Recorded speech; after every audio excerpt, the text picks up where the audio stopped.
So here we are and the system is broke. American dream has gone up in smoke. So stop sitting there all broken hearted. Let's get this motherfucking party started. Lady Liberty is ringing a bell, and we're driving us straight into hell. But don't worry, we got what you need. Crank up the volume till your eardrums bleed. Go and make America again. Welcome, everyone, to the A Better Way to a podcast. We're your hosts, Jordan and Andrew, and you heard me right. Andrew is actually here this time. He is taking a break from his chaotic life to come join us and gift us. What do you mean? With This his is my presence. chaotic life.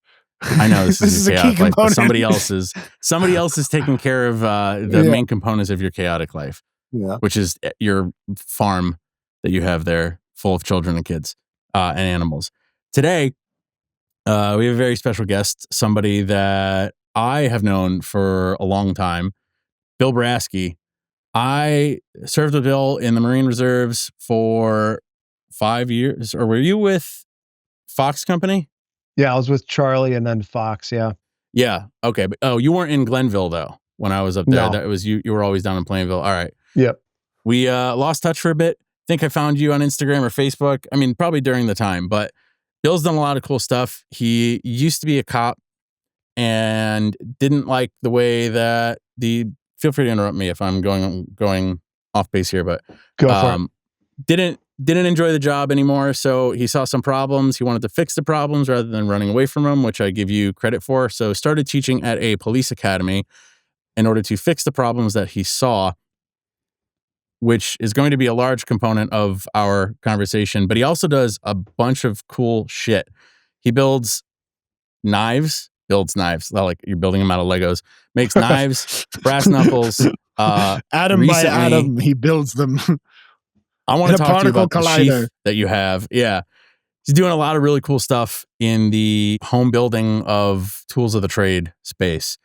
And just an overall good dude. We've had a ton of really cool conversations over the years regarding problems in law enforcement, solutions, more importantly, and is usually just a pretty sounding board that we can disagree on things and not write each other off. And it's been a really good experience talking to you over the years. I'm glad you're finally on the show.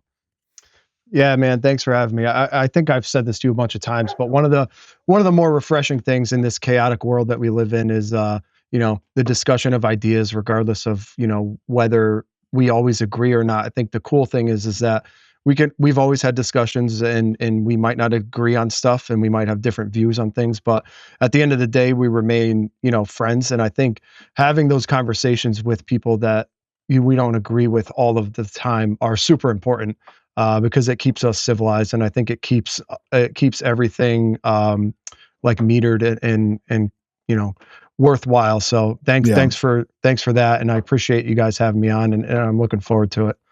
Yeah, absolutely, man, dude. So we've had a lot of talks about law enforcement and the issues that have arisen over the years, specifically involving people from law enforcement, and I want to get your take on the general idea that people have that all cops are bastards, the ACAB philosophy that by participating in a system that is designed to oppress people, and I'm saying this, this is Andrew could explain this better because I don't like lumping anyone together. So I have cautiously said I'm not an ACAB person, but only because I don't know every cop.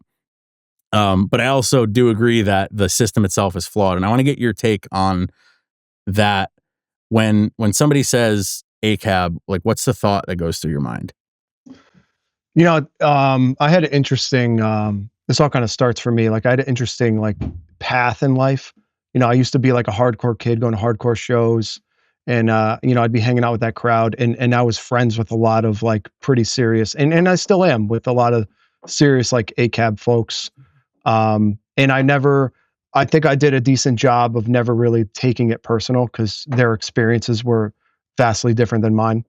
But the first thing I think of, if I'm being honest, when I hear that is kind of like what you said. It's like, what, are there people that genuinely show up to work every day with ill intent. I'm sure, just like there would be with most professions that deal with people on a daily basis, like the DMV, right?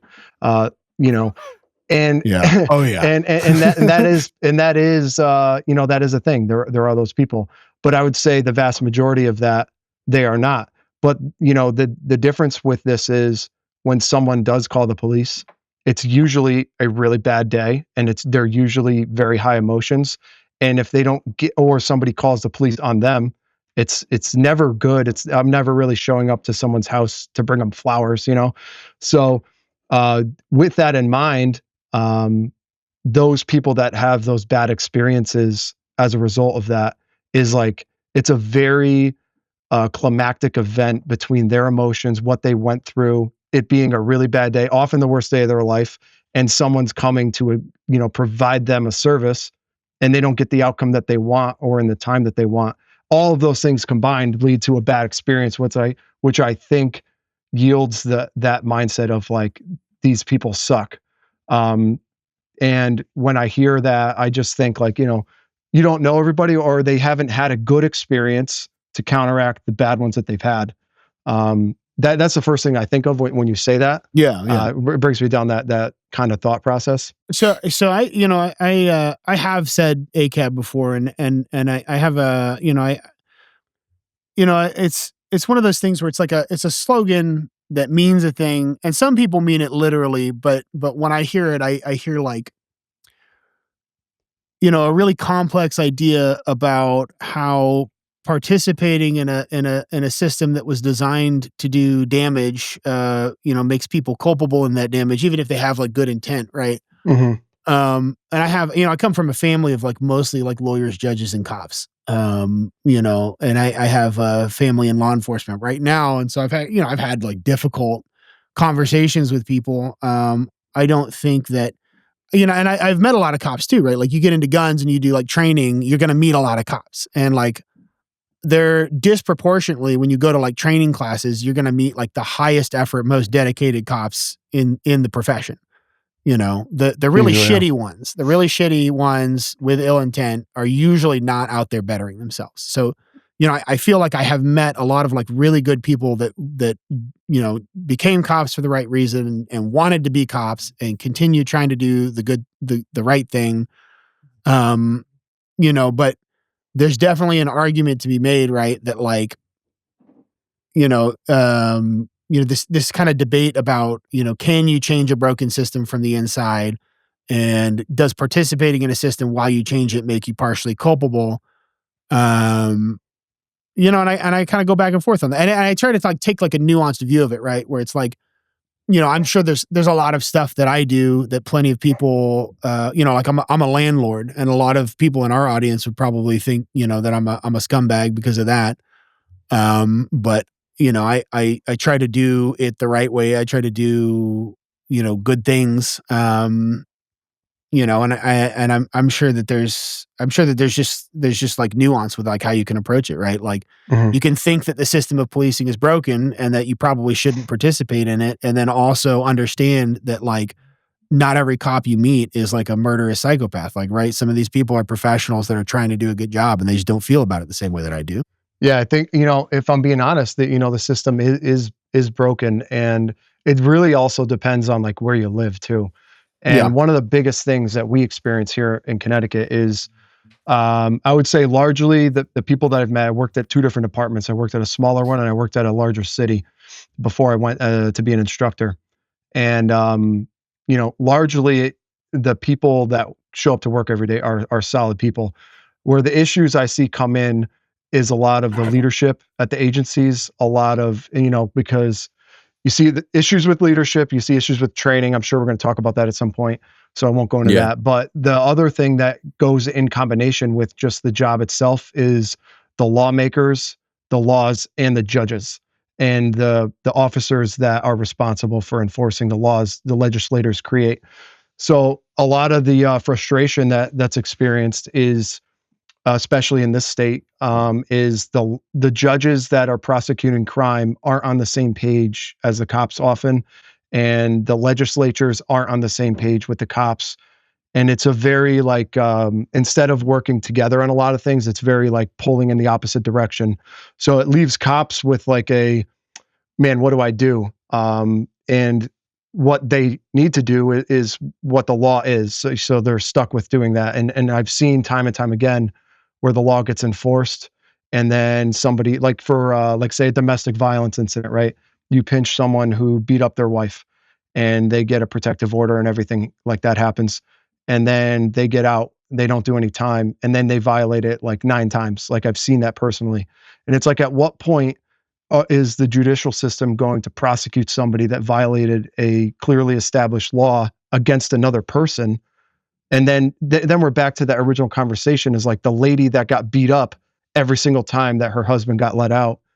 What she's going to be like, fuck the police. Like, why do I pay taxes when this guy fuck the beats police, me like, up? fuck the judges, fuck the prison guards, fuck fuck everybody. Yeah, Fuck yeah. It's all part of it. And if you have a police department that's trying to do better, they can only go so far because they're still intertwined with the judicial system and the legislatures, right. and so it's everything. Like, they want to do the right thing by this woman, but they literally cannot just like get this guy off the street whenever they see him, because that's violating somebody's rights. And cops who do that, cops who have that power, typically don't use that power on just domestic abusers, right? They use it on anybody they want. And oftentimes that means like poor people and black people.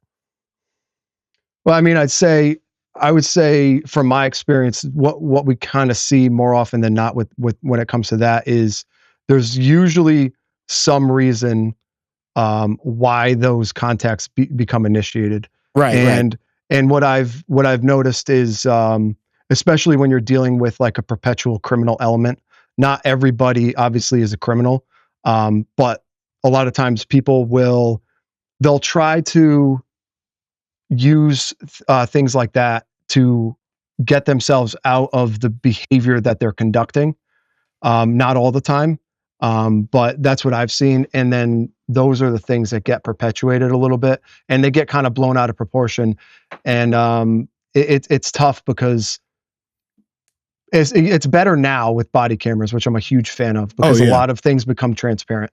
And when those body cameras came out, I think the public was under the impression that, all right, body cams are going to come out, we're going to see all this scumbag shit that's happening. And what ended up happening, because in the beginning when they first came out, all the cops were against it. They're like, nobody trusts me. Like, why am I going to do this? Yeah. So we were all against it. And then I think it increases trust, especially it does. As you see that, like, it's like most interactions are just normal interactions. Yeah. You start to see like, okay, what I'm seeing on the news really is like, just a small part, and it's not that it's unimportant because it's small, but it's not like every traffic stop is somebody getting drugs planted on them, which is something I've seen caught on badge cams, believe it or not. Yeah, that stuff does happen, and it's not it's not good, and it's also not common, you know what I mean? But it does exist. The thing too is that it's like when you've got the body cameras on, people that might have otherwise indulged in that behavior might not now. You might have a guy that would have given in to the temptation to do something now because of the body camera is like, you know what, I'm not going to risk it. Yeah, I would say, and then you get to the point too, after you have them for a while, where that thought generally kind of goes away because it becomes like your routine. It becomes a day-to-day thing. And it's like when you do, whereas the inverse is true if you give into it early on, which is why like corrupt cops try to get people on the take very early in their careers. Because once they're sort of in the habit of not, being corrupt or doing corrupt things, it's much more difficult to get them to do it later in their career. Yeah, and usually that type of stuff. A good documentary for corrupt cops is the documentary The 7-5. Yeah, I don't know if you've seen it, but it's kind of crazy. It's crazy. Like you're like, oh, it can't be that bad, and then it gets worse and worse and worse and worse. But it all starts with that one thing, that one like unethical thing. And then it makes the next move easier and the next move easier and the next move easier. And that's I've never seen it firsthand. But I've seen the documentary. I'm not also no fool. I know that exists in places. Yeah. The places that I've worked, I haven't seen it, but that's two departments out of how many in the country. So, Well, and it's not just a cop thing, to be fair. It's any position with power, right? Like if you have power and authority over people, that's the temptation, you know? Yeah. 100%. It's not like there's something specific about cops that makes them want to do corruption. It's, you know, So it's funny. I have this question highlighted and I'm like, this is going to open up a can of worms in a good way. I'm just thinking, you know, with the amount of time that we have, I'm like, we're going to have this dude on for another episode. I already know it. So you were a cop at 2 different departments and you saw problems, you saw things that you disagreed with. Could you talk about what those were and why you decided to leave being a frontline cop and go to the academy to teach cops how to change that or how to behave differently? That's a good one. So it might be a long one, so bear with me. So that's fine. It all comes back to training for me, because what I found is if you're well trained in your job, it helps you be competent and helps you be confident, and also helps you know like what you can and can't do. If you don't have those skills that the job requires of you, and you're not competent at your job, then all of your decisions are skewed, and you don't have. And the way that I like to say it is like the hard skills that cops need to be good at on demand is like you need to be fit, you need to be able to wrestle and grapple people and control them without hurting them. You got to be able to shoot well. You got to be able to provide medical aid to yourself and buddies, and you got to be able to talk to people. And some people say that's a soft skill. I consider it a hard skill. But, no, for sure. You know, but those general things are the things I think cops need to be good at all the time. And if you see somebody that is a competent grappler, they talk well, they're fit, and they're composed, they can approach volatile situations or unknown situations with this like, hey, I know that if this goes bad, I can do this, this, and this. Whereas the untrained officer is going to approach that and out of fear react at a higher level than they need to, because they don't know and they physically can't do the other intermediary steps. And I feel like this is something that I think that civilians can relate to, like people who conceal carry, because like, I think, you know, we have these discussions about militarized police and, you know, the role of like the warrior cop or whatever. But I think that if you've got a police officer who is confident that he will be able to handle himself if a situation goes sideways on him, I think that he is more likely to put himself, you know, theoretically at risk. You know, it's like when you're going into a situation and you don't know what the risk is, I think if you know that you can handle yourself, I think you're more likely to enter that situation than to like play it safe and just be a hard ass, right? Yeah, I'd say so. And I think that civilians who conceal carry can relate to this, because a lot of people I've talked to are like, yeah, when I started carrying a gun, you know, I started like taking martial arts classes, yada, yada, yada. I became like a lot more chill.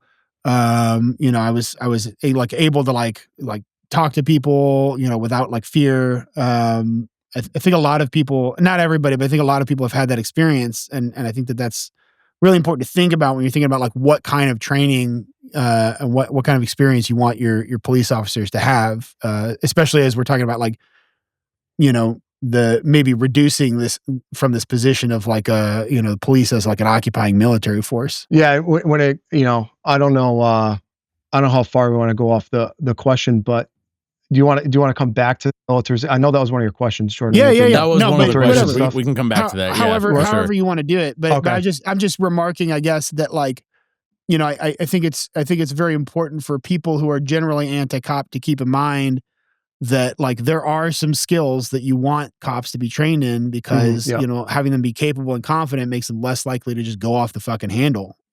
Yeah. Well, this is where, you know, go ahead, Jordan. Like, I've always been against this idea that we should defund the police, because I think it inherently, it not only fails to address the problem, it puts gasoline on the fire that is the problem. Because when you defund, first of all, culturally, if the problem is cultural, saying fuck you to the culture by saying we're not going to give you enough money now to do the things that you were doing before is not going to make things better. But two, I firmly believe that cops, in the way that they are currently expected to act, have way too much responsibility.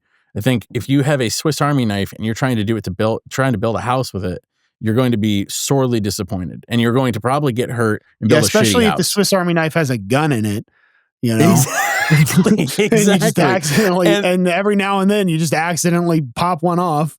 in your Exactly. drywall. Exactly. At your house, at your oh shit, I got to build a new house now because I shot God it. damn it! Wasn't what that was from for. behind. But I think like one of the best documentaries that I've seen regarding this was, I keep forgetting the name. I keep wanting to call it Bill and Ted. It's not Bill and Ted. It's two Chicago cops. You mean The where Excellent Adventure? Yeah.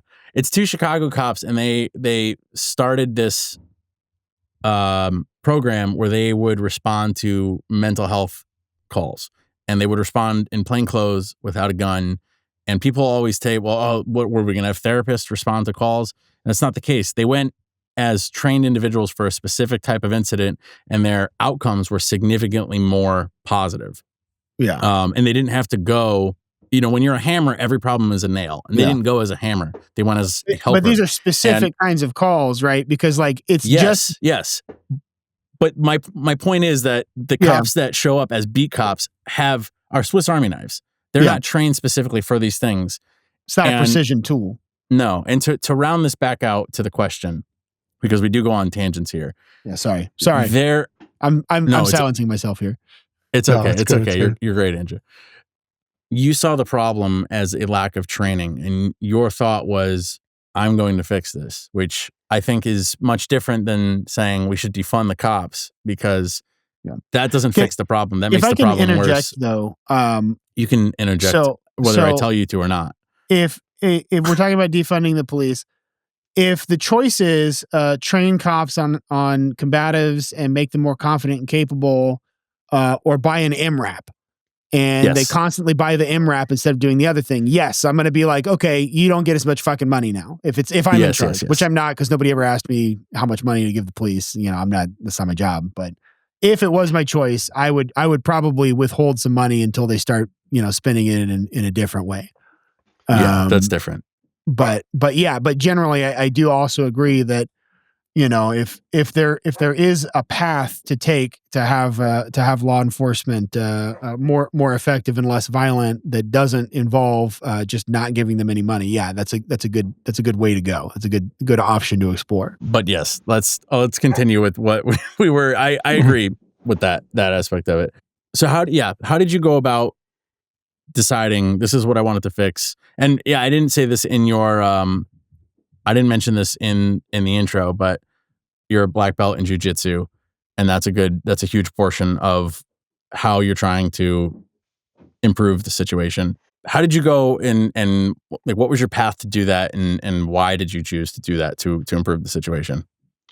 Yeah, so it started when I started the working as a cop. I realized that those were the skills and things that I needed to be good at, so that I didn't die, right, or get hurt or anything. And then as I progressed in my career, I realized that those are also essential to serving the public in the way that they expect to receive service and those things. So I dedicated a lot of time, a lot of money, and a lot of my own time going to training myself, signing up for class, doing all the things. I can't even count the amount of money that I've spent doing that. Yeah, man. This is what I was talking about earlier, is that, like, you know, you'll see like cops that take it seriously and really want to do a good job. They're out there spending their own money and their own time. You know, they could be on vacation, and instead they're training for their job, you know? Yeah. Yeah. And by doing that over the years, you inevitably get much better at the skills you're trying to get good at. And then on top of that, you go back to the PD and you see, you know, you are one of the 30, 40, 50, whatever cops on the road, and there's only two people that are competent at that level. You and a couple of other people, but you're all making the same money. You're all seen the same by the public, and you all are representative of that profession. So if somebody deals with somebody who's morbidly obese, as a cop that's morbidly obese that can't fight or can't do anything, and they have a bad experience, well, the person that put that effort into getting better, they're in that same group, because that person's interaction, they're representative of the profession, they're representative of the department, and it's a bad look. So my decision to try and change that was like, we tried our best at some of the PDs where I worked, and one PD was very receptive, and we got to the point where we were allowed to like conduct training while they're working, and it came to the point where we started to try and change the culture there, where it was like, if you're not training, it's kind of looked at negatively by your peers, which ultimately that was the goal, is like, we should be policing ourselves and holding ourselves to the standard and not being told by somebody higher than us to do that. Similar with like the military, right? If you were a shitbag, your buddies and your team leader are going to tell you you're a shitbag before the CO even hears about it. And you're going to get that on a day-to-day. That culture needs to exist in law enforcement so that it doesn't rise to the level of the public telling you you're a shitbag. It's your peers are like, yeah, you need to get your stuff together because you're making everyone else that you work with and that we're associated with look bad. So we had success with that to an extent, and there's always the people that don't want to improve themselves. And why should I have to do a good job? Yeah, and I never really understood it. And the only reason I could come up with was like, that person was never tested. That person was never put in a position where they were like, oh shit, like I'm going to die or somebody else is going to die as a result of my actions. Yeah. And that's a hard thing to live with either way. And with that mindset and with that lack of experience comes the complacency of, I don't need to do that because I've never had that happen. Yeah. And it's unfortunate because statistically, like, you're going to put hands on people at some point in your career.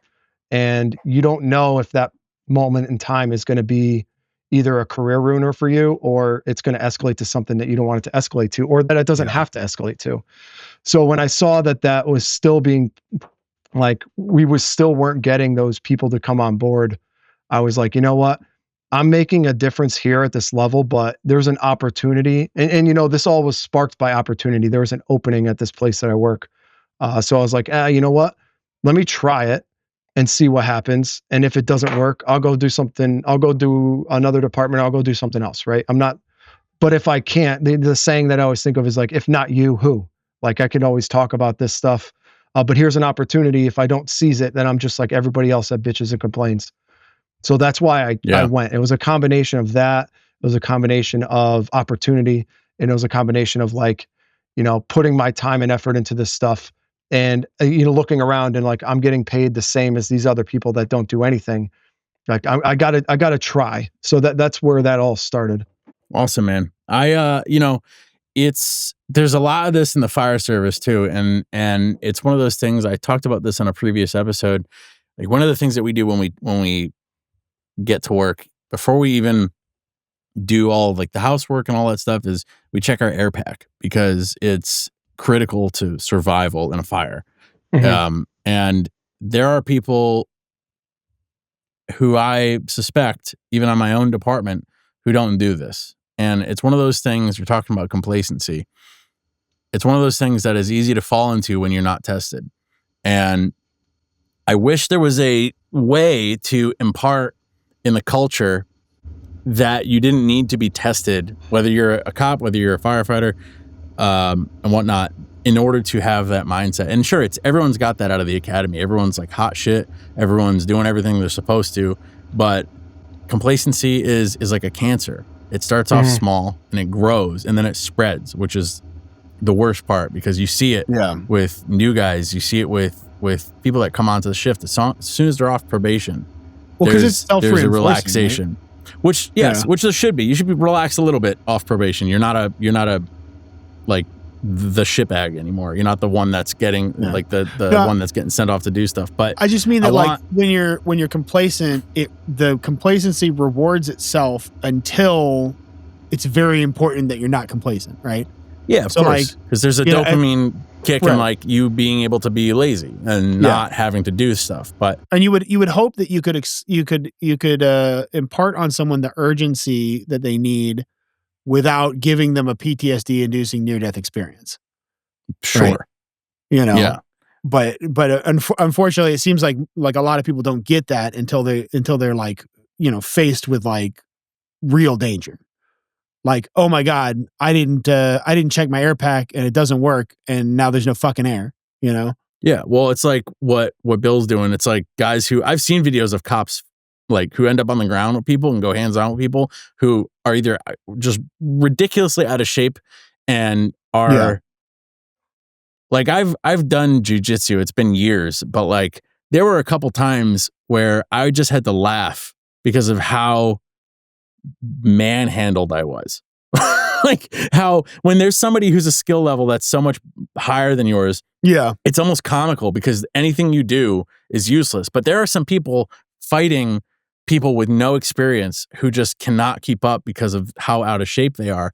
Yeah. And that is something that you can't just flip a switch and say, okay, I'm going to fix this now because tomorrow it could happen again. And the next day it could happen again. And that's one of those times where I think we end up seeing people fall back to using things that they might not have to use if they were in better shape, if they had better skills, better hard skills, or better soft skills. Like I know you said people skills and conversation skills are a hard skill, but being able to de-escalate a situation before it ends up on the ground is something that I think every person, whether you're a cop or not, we tell gun owners all the time, you should have conversation skills. You should have people skills and learn to de-escalate. It's the same reason we recommend people carry mace and not just a gun, because not everything has to be a situation where you take somebody's life. And, you know, one of the reasons that we wanted to have you on was because you're not just a cop to me. You're a cop who saw a problem and said, I want to fix this, or I want to do what I can to fix it, or at least try to fix it.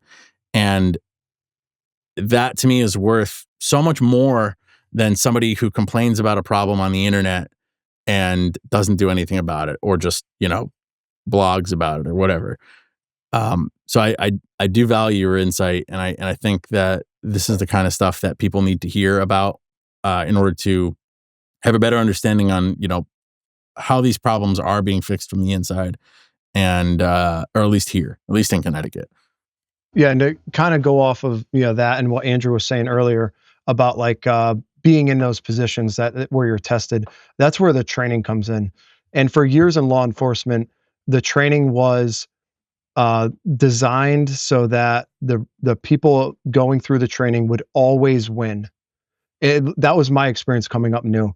And so what we've changed is, instead of designing things for where people win, and there are some circumstances where you want that because you want the mental thought of the officer to not just, usually when you lose, people will just give up and stop.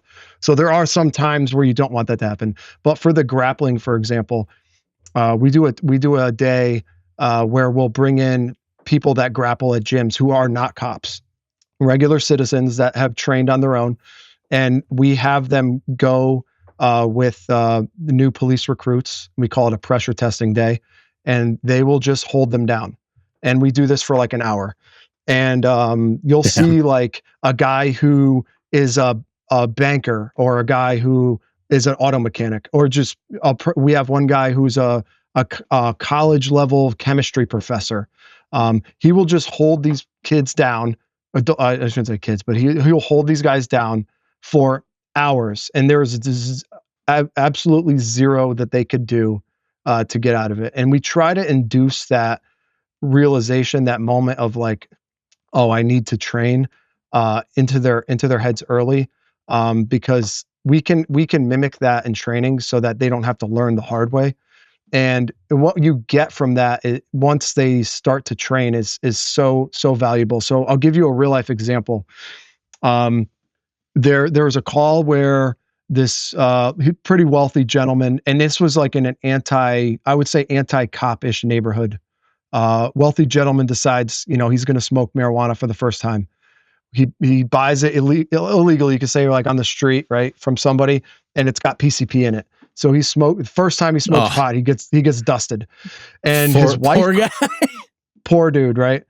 And wife calls, he's like, my husband's freaking out, right? So the cops show up there, and they're starting to deal with him. So really all you have is a medical issue at this point. He's just out of his mind. Well, the problem is, I'm sure you've seen it too. I don't know if you guys are medics at the FD where you are, but I'm an EMT. Yeah, so I'm sure you've seen it before. They just act crazy, and that the problem with it is you never know if they're going to escalate it to something else. So there was a point in the interaction with these cops where the gentleman decided to run inside and was screaming another lady's name that were inside. So we're like, oh shit, is he going to go like try and hurt her? Because they were having like a disagreement. So the cops chase after him, and all of the 3 cops that were there, they had only done the training that we had provided at the department to try and change that culture that I mentioned earlier. And what ended up happening was they're able to grab onto him, bring him down to the ground. They're talking to him the whole time. They're using his name. They're like, "Hey man, it's going to be okay." And he's saying everything, that people say. And the video was great. It was a really good video. I wish they released it publicly to show like what could happen if you train your people appropriately. And at the end of the day, he wasn't charged with a crime. They had to secure him with handcuffs because he was going ballistic. They put him on the stretcher. They sent him to the hospital. He comes back home the next day. Once it wears off, he's fine. No problems. Well, the wife calls up and the next morning and she's like, I just wanted to thank you guys. When you showed up, I thought you were going to shoot my husband because of everything that we saw in the news. And I was really worried, but I didn't know what to do.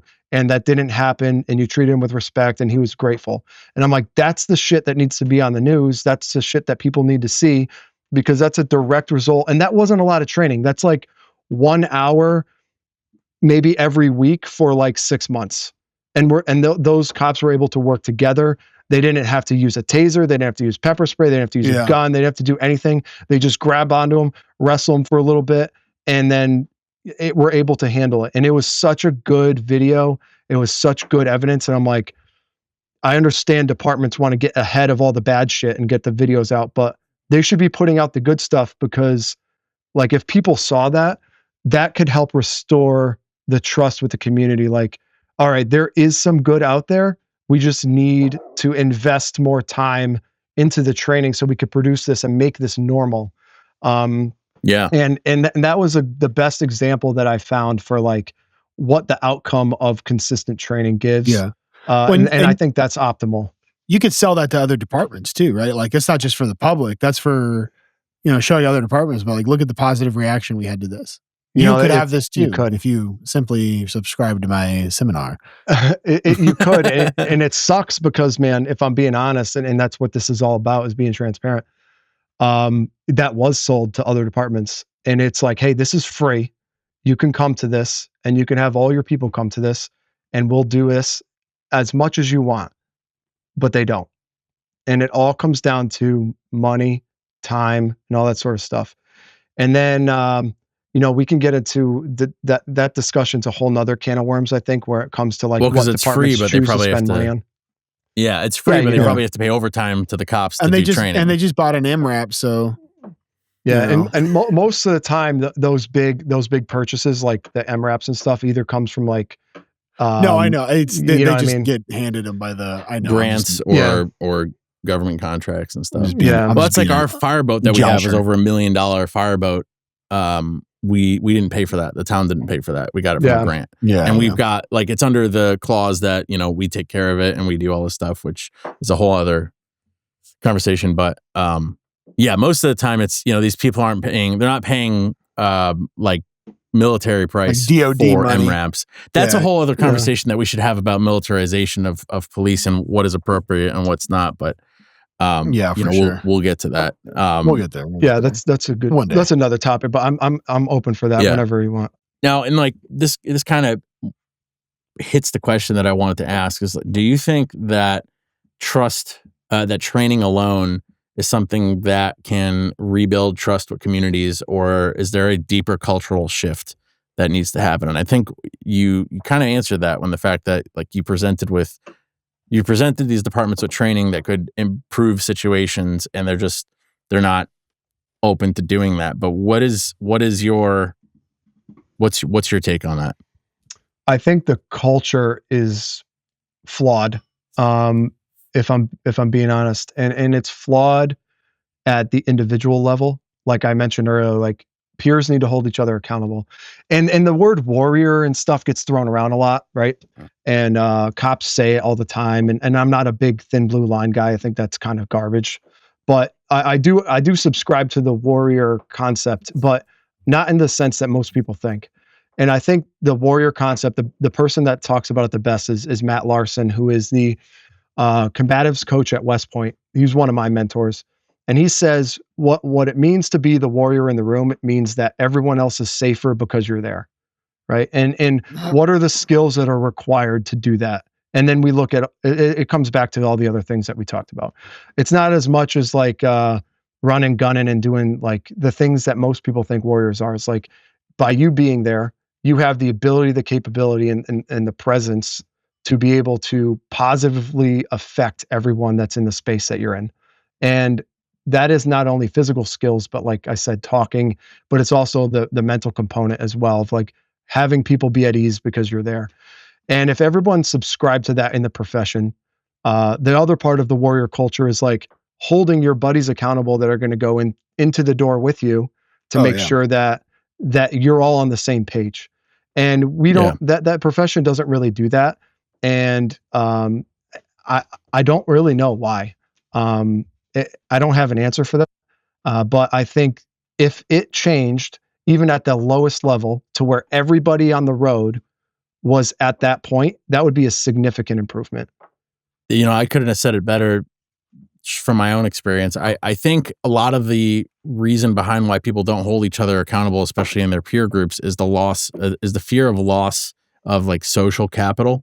Is that you've got, you know, you're in the in group with your friends, and by causing a negative experience, which could be a necessary negative experience, by calling somebody out on their bullshit, there's this fear that like you're no longer going to be included in the in group, or like your social capital is going to decrease with your friend group. And I think especially in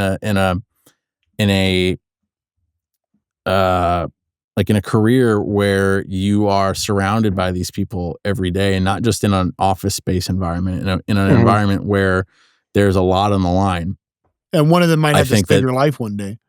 Yeah. I think that is a truly underrated factor when it comes to why the shit, you know, think of peer pressure. The opposite of peer pressure is nobody doing shit because they don't want to be the first one to do it. Well, right. And also consider this. If you're someone who has a specific thing that you know you should be doing, but you don't want to be made to do it, why would you call somebody out on something that you think they should be doing when you know they're just going to turn around and be like, okay, well, you know, why don't you work on your stair climbing or something, you know? So it's like, you know, if everybody's got something that they don't want to do, and the culture is everyone mind your business and don't rock the boat, then like, nobody's going to start like holding each other accountable to like improve. I don't think that's a cop thing. I think that's just a general, like, that's a human nature thing. Yeah. There's a difference too. I think when, you know, and we both experience this as a young Marines, right? There's a difference between calling somebody out, and like Andrew said, if your house ain't in order, don't be fucking pointing fingers at people, right? You know, but there's a difference between calling somebody out and not facilitating progress than you know, calling somebody out and be like, hey man, you suck at grappling. Yeah. However, we have this program where we can work on this, so that way it's not just finger pointing. It's like, hey, we're highlighting your deficiencies, but we also have an avenue to help you get better, because ultimately that's the goal. And a lot of departments, they don't have, or they don't want the ability to do that because of the issues that we talked about earlier. It's like you're pulling somebody off the road, then they're ordering somebody in. They don't want to do that and this and this and that. And that's another discussion, because I call bullshit on it. I think it's poorly managed, and the priorities are skewed. I think, you know, as I went through my career in the Marine Corps, we saw really bad leadership. I know we both did, really bad. And then we saw some good. And then after you left, I continued on, and I kind of took that same mindset of like, you know, we can't just be fucking screaming and yelling at people all the time and then expect them to like love us and do the shit that we need them to do. Like, we have to be the leader for these people and be like a servant leader. And by doing that, you earn the respect of them. And then once I saw that, I was like, oh shit, like these guys will do anything that I ask just because they just respect me, because they know I'm going to have their best interests at heart. And the departments don't typically have that. If the leadership issue was fixed, then they get the people the tools that they need to do the job. And then the people will do whatever the leadership needs, because they know that they're going to have their backs and support and facilitate their success and help them to achieve things that they need to achieve. So it's like a big ecosystem that is just kind of skewed. Most of the times when people promote, it's because they don't want to work the road anymore. So they'll do what they have to do to promote. and then they don't Yeah. do the job, and they can become disconnected, and then their perspectives change, and all that shit kind of adds up. Long-winded answer, but No. I appreciate that. We've got the same problems in the fire department. I'm sure, I hate to keep drawing similarities because it is very different, but it's similar. It's very similar though. yeah, in some ways, like, but in the Marines, I remember the way that the Marines promote is very different than the way that the civilian sector promotes. And I say civilian versus military, not, like police versus office job. But it's really hard, like in a perfect world, the Marine Corps would promote in the same way that the fire department and municipalities do, in the way that there's a written test, there's an oral board, in the sense that they have to like ask you hard questions and flesh out whether or not you're going to respond well in situations. And there's also like a probationary period where you are assuming that role. And if you fuck up, like, sorry, back to square one.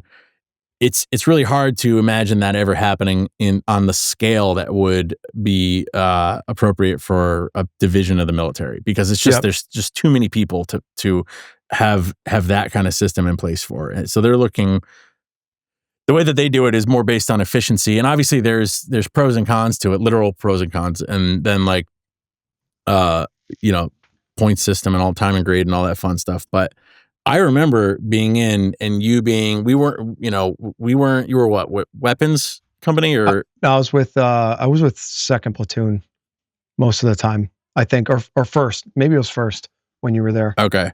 Oh, yeah. Was I with first? I was with you, wasn't I?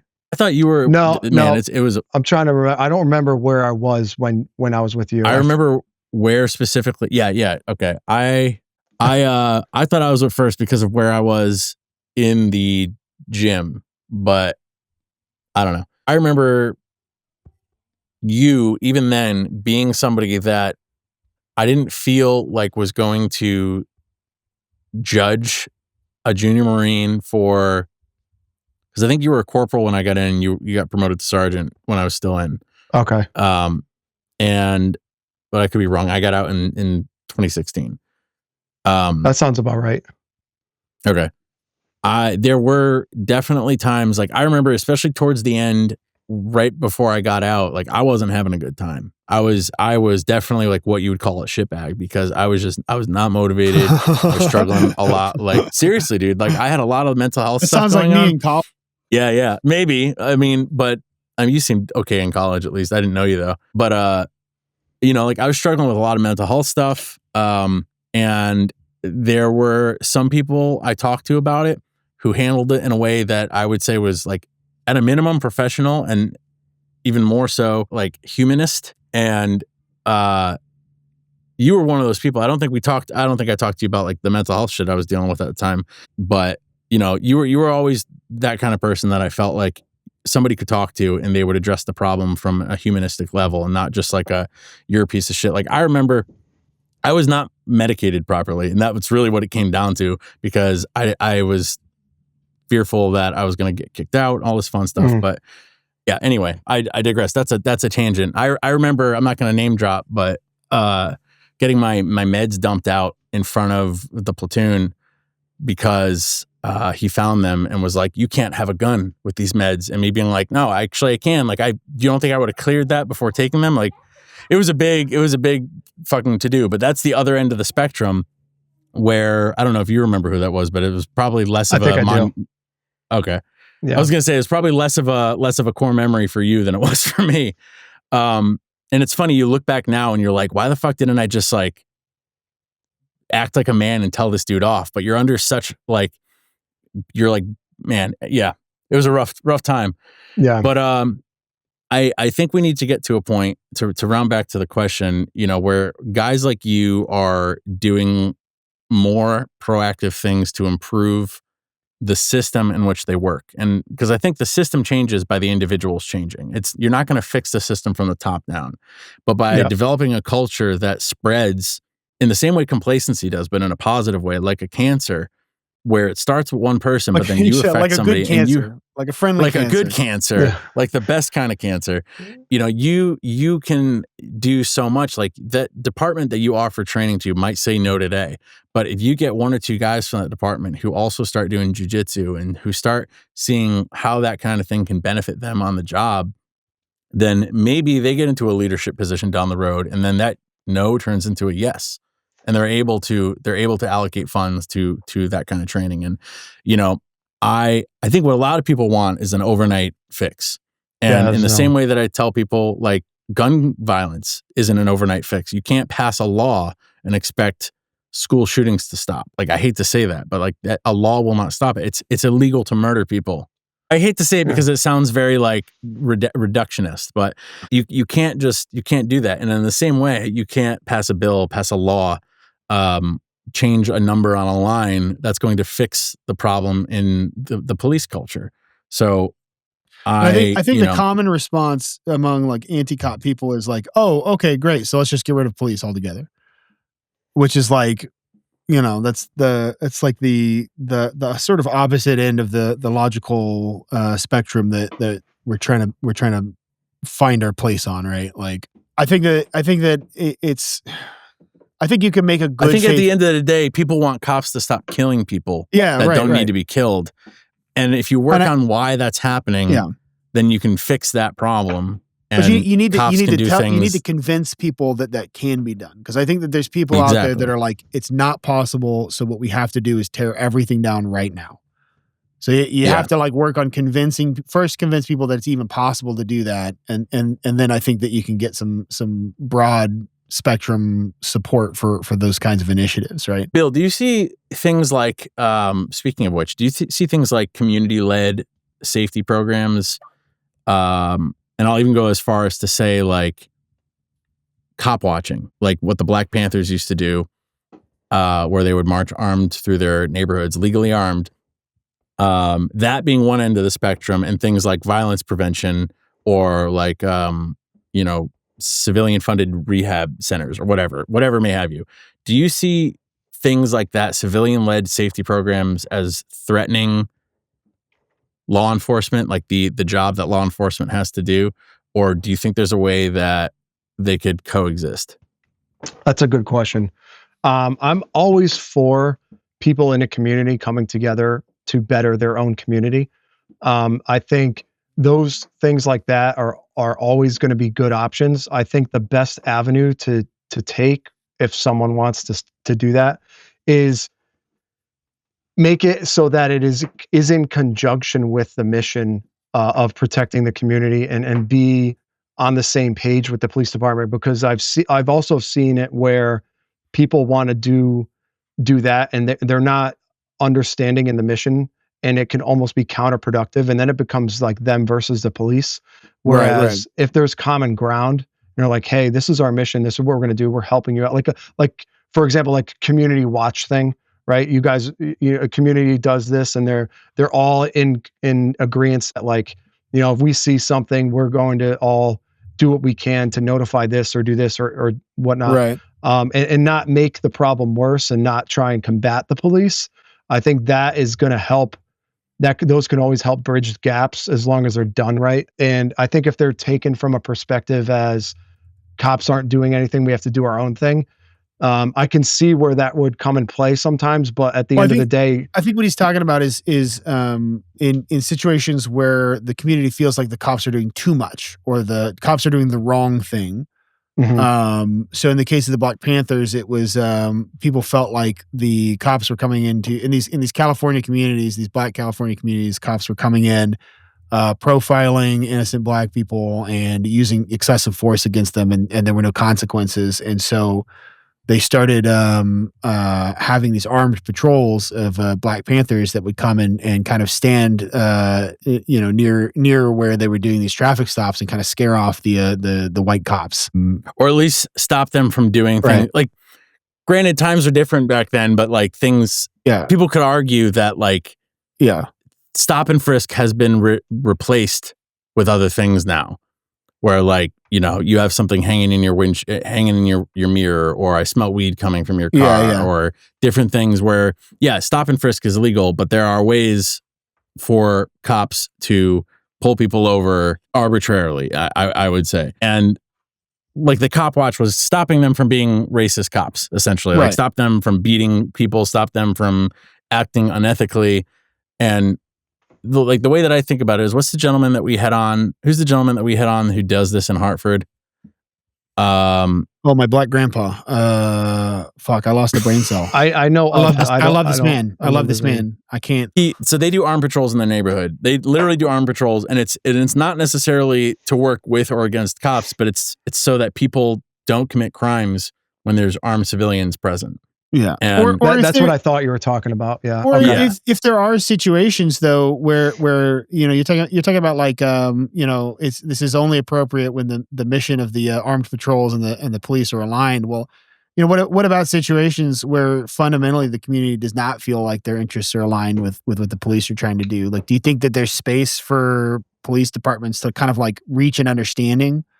Like if a community feels over policed and they're saying, you guys need to back off, we would like to handle this. Like, do you think that there's like space for some kind of cooperation there, even though, we're starting from a point where the mission is fundamentally misaligned?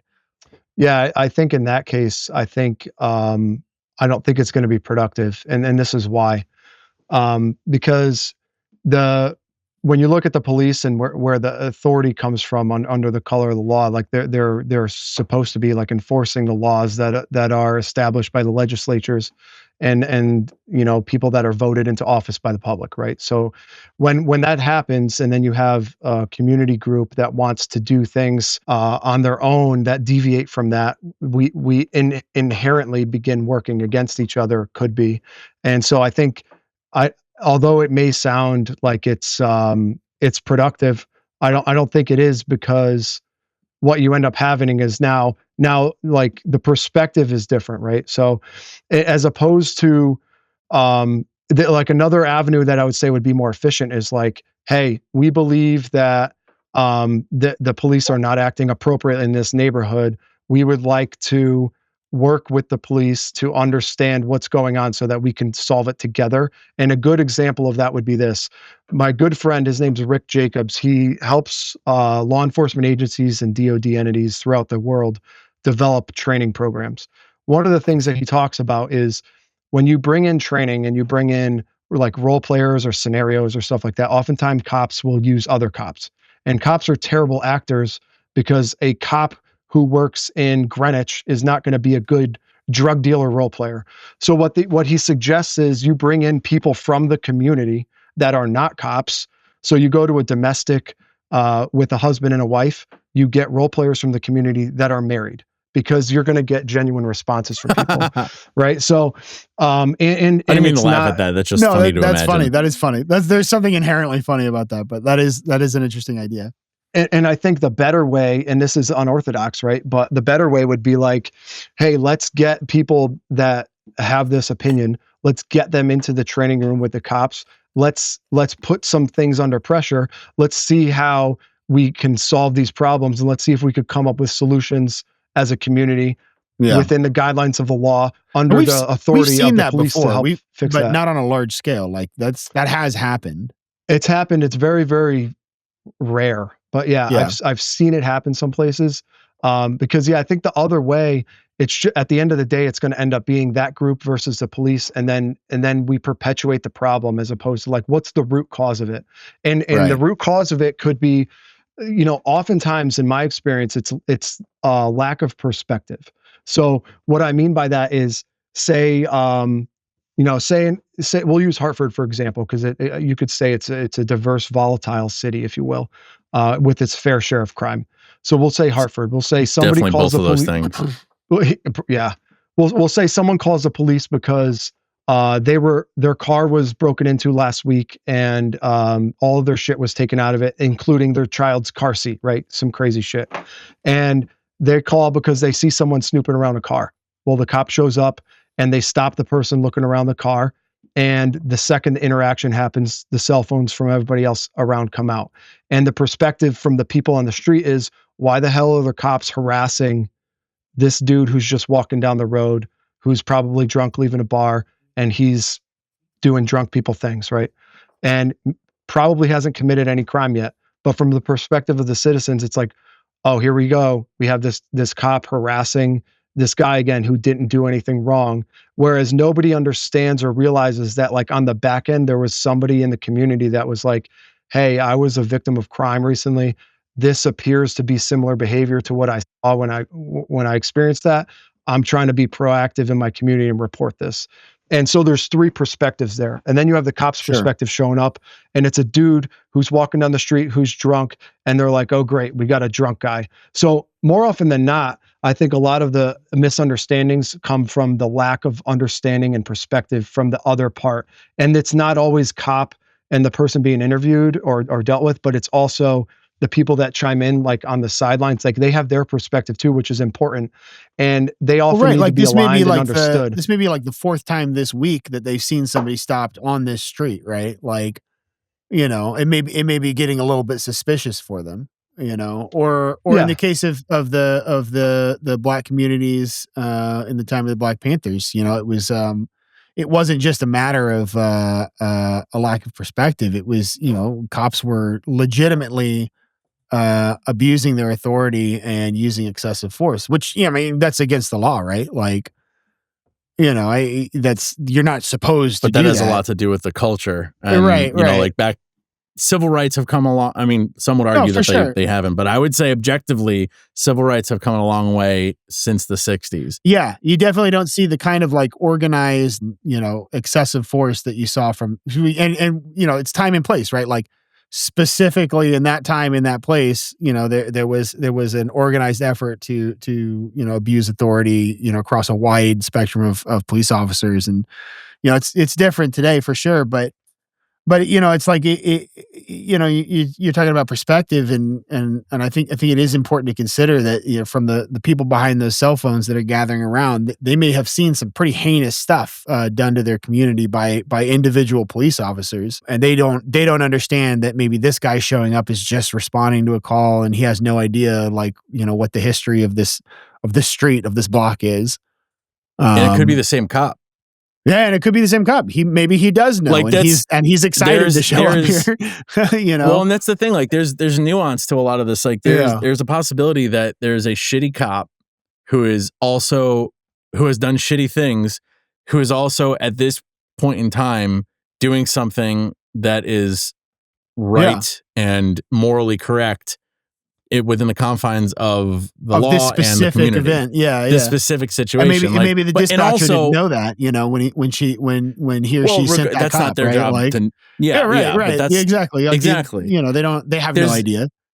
There's nuance to all of this. And like, that's why, you know, I feel like there's no simple solution to a complex problem. And I feel like in any way that you can positively affect the end result, whether that is, I remember seeing a video of a female cop getting like pushed by a bigger male cop. And I don't remember what the context was, but there was he was mad, dude. He was mad at something that she did. And there was another cop who was like, no, stop. Like, you got to go back. What? She like told him to like relax, like ease off of a suspect or something. Something like that. And he was like, "Don't fucking talk to me like that," and stormed off. Yeah, and he shoved her into the car. Yeah, and there was another cop that was like, "No, you need to fucking leave now. Go back. Go sit in your car." And that to me is like, that's an immediate improvement in that end result right there for sure. But there's plenty of things that could have been done before that to affect that cop's training, to where the female cop didn't need to say something in the first place. Not even to identify that the cop was going to be a problem, but so that cop didn't have to be a problem because he had the tools required to respond to the situation appropriately, to where another cop didn't feel the need to step in and say, buddy, relax. And then, you know, the man-child behind the badge had to push a woman. Yeah, I think I know there's ways you're talking about, because we've seen that whole video, right? But I've also seen that clipped out where it's just like all you see is the big guy pushing the lady cop, and then like, you know, that's a bad look for everybody, right? You know, when you don't see like the whole beginning, middle, and end, you just see the bad behavior, and like, that sticks in people's minds. Yeah, for there's sure. there's a lot of things that go into it. And it's tough because every time we talk about it, the thing that always comes back to me is training, and I think the biggest thing is that we see, especially with the body cameras, and if the body cameras are all FOIable, and I think if we look at most interactions that we have, you're going to see that most interactions are probably generally reasonable. The issue is that I think the public perspective can be skewed because when all the bad stuff is on YouTube and on the media and things like that, no one's FOIing good things that occur, and because of that, the perspective is going to be all of the bad stuff. And when I say that, what I'm trying to talk about is like people's opinions that are developed more often than not is not firsthand experience. So like most people that have these opinions have never personally had those experiences. They're going off of what somebody else had told them. And I know when you and I have spoken in the past about things that cops have done that are controversial, it's always, we weren't there, so we're discussing what happened. And then we get reports and stuff what happened, and more things come to light and we can understand it. But a lot of the times, without that perspective, we don't know why they're there a lot of the times until later. And once opinions have been developed, it's hard for people to be like, oh, my bad, I was wrong about that, or that usually doesn't happen. It's difficult because there's so many things going on with it. But yeah, generally in my experience, I've seen most interactions are generally good. And I think people base their opinions off of the bad experiences of other people, and not take an honest look at like what has their experience been and where do they derive those opinions from. Well, that's true about anything really, is that explains racism. Somebody had a bad experience with somebody of a different race, or somebody heard about a bad experience, really more commonly. And then that during a formative time in that person's life helped shape an opinion about that entire race of people. Mm-hmm. And, and that's not to say you're not going to have a bad experience with somebody who happens to be black or happens to be white, or like, dude, I've never seen racism like Asian racism. No, like but you just kind of Asians racist against other racists, or other Asians. Oh yeah, it's true. It happens. But I know I'm making light about it because like I know like my Asian friends joke about it. My non-racist Koreans Asian don't like friends joke about it. Vietnamese don't like Chinese. Yeah. No, but it's understanding. It's like having a bad experience with a black person and also having enough experience to be like, there are good and bad black people just like everybody else, and actually there's really not that much difference. We all want the same things. We all have the same risk factors, blah, blah, blah, blah, blah.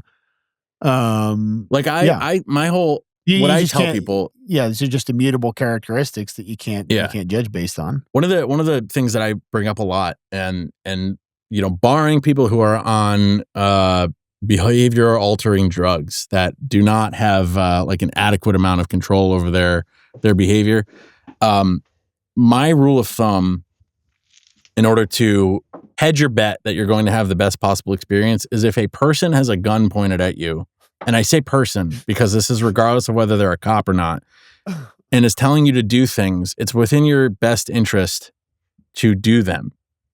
And this is somebody who's robbing you. This is somebody who's telling you to step out of the car. Like that's like, regardless of whether they have a badge, it has nothing to do with being a cop. If somebody has you at a disadvantageous position where you acting outside of what is expected of you could end in your maiming or death, then it's within your best interest to do what you're told. Well, John Correa will tell you not to draw on a drawn gun, right? Like you wait for your moment. Yes, 100%. And that's whether just from a self-defense. Cop, you wait for your moment. Concealed carry, 100%. My favorite.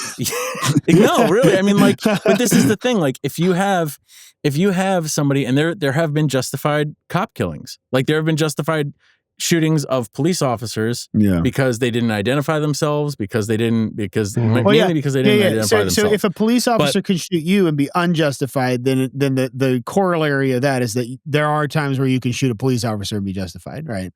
Yes, and But like either- you can argue that the courts are skewed and whatnot, which I'm For sure for I'm sure they are. But there have for been argument's examples sake, of this. point is either way, the rules of gunfighting apply no matter what. You know, That's like- yes. So my general rule of thumb is that if somebody has a gun pointed at you, it's in your best interest to do what you're being told. And I use my anecdotal evidence with this kind of stuff because I've never had a gun pointed on me. I've never escalated a situation to where I've needed a gun pointed on me. I've only ever had, granted, I'm a white dude who's lived in the suburbs his whole life. Even when I lived in New Haven, I lived in the suburbs. I'm perceived a certain way.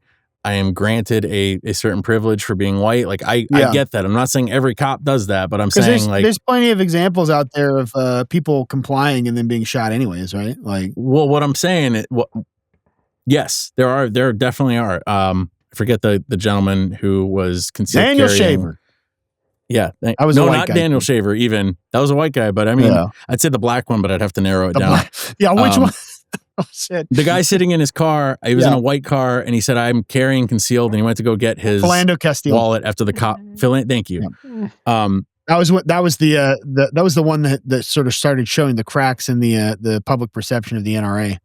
Yeah. What I'm saying is hedging your bets is important. There will be times where I'm sure there are times where you're not going to have a good outcome because the cop is hell-bent on making sure you don't. Yeah. But, I don't know. The way that John Correa says it is, you can't outdraw a drawn gun.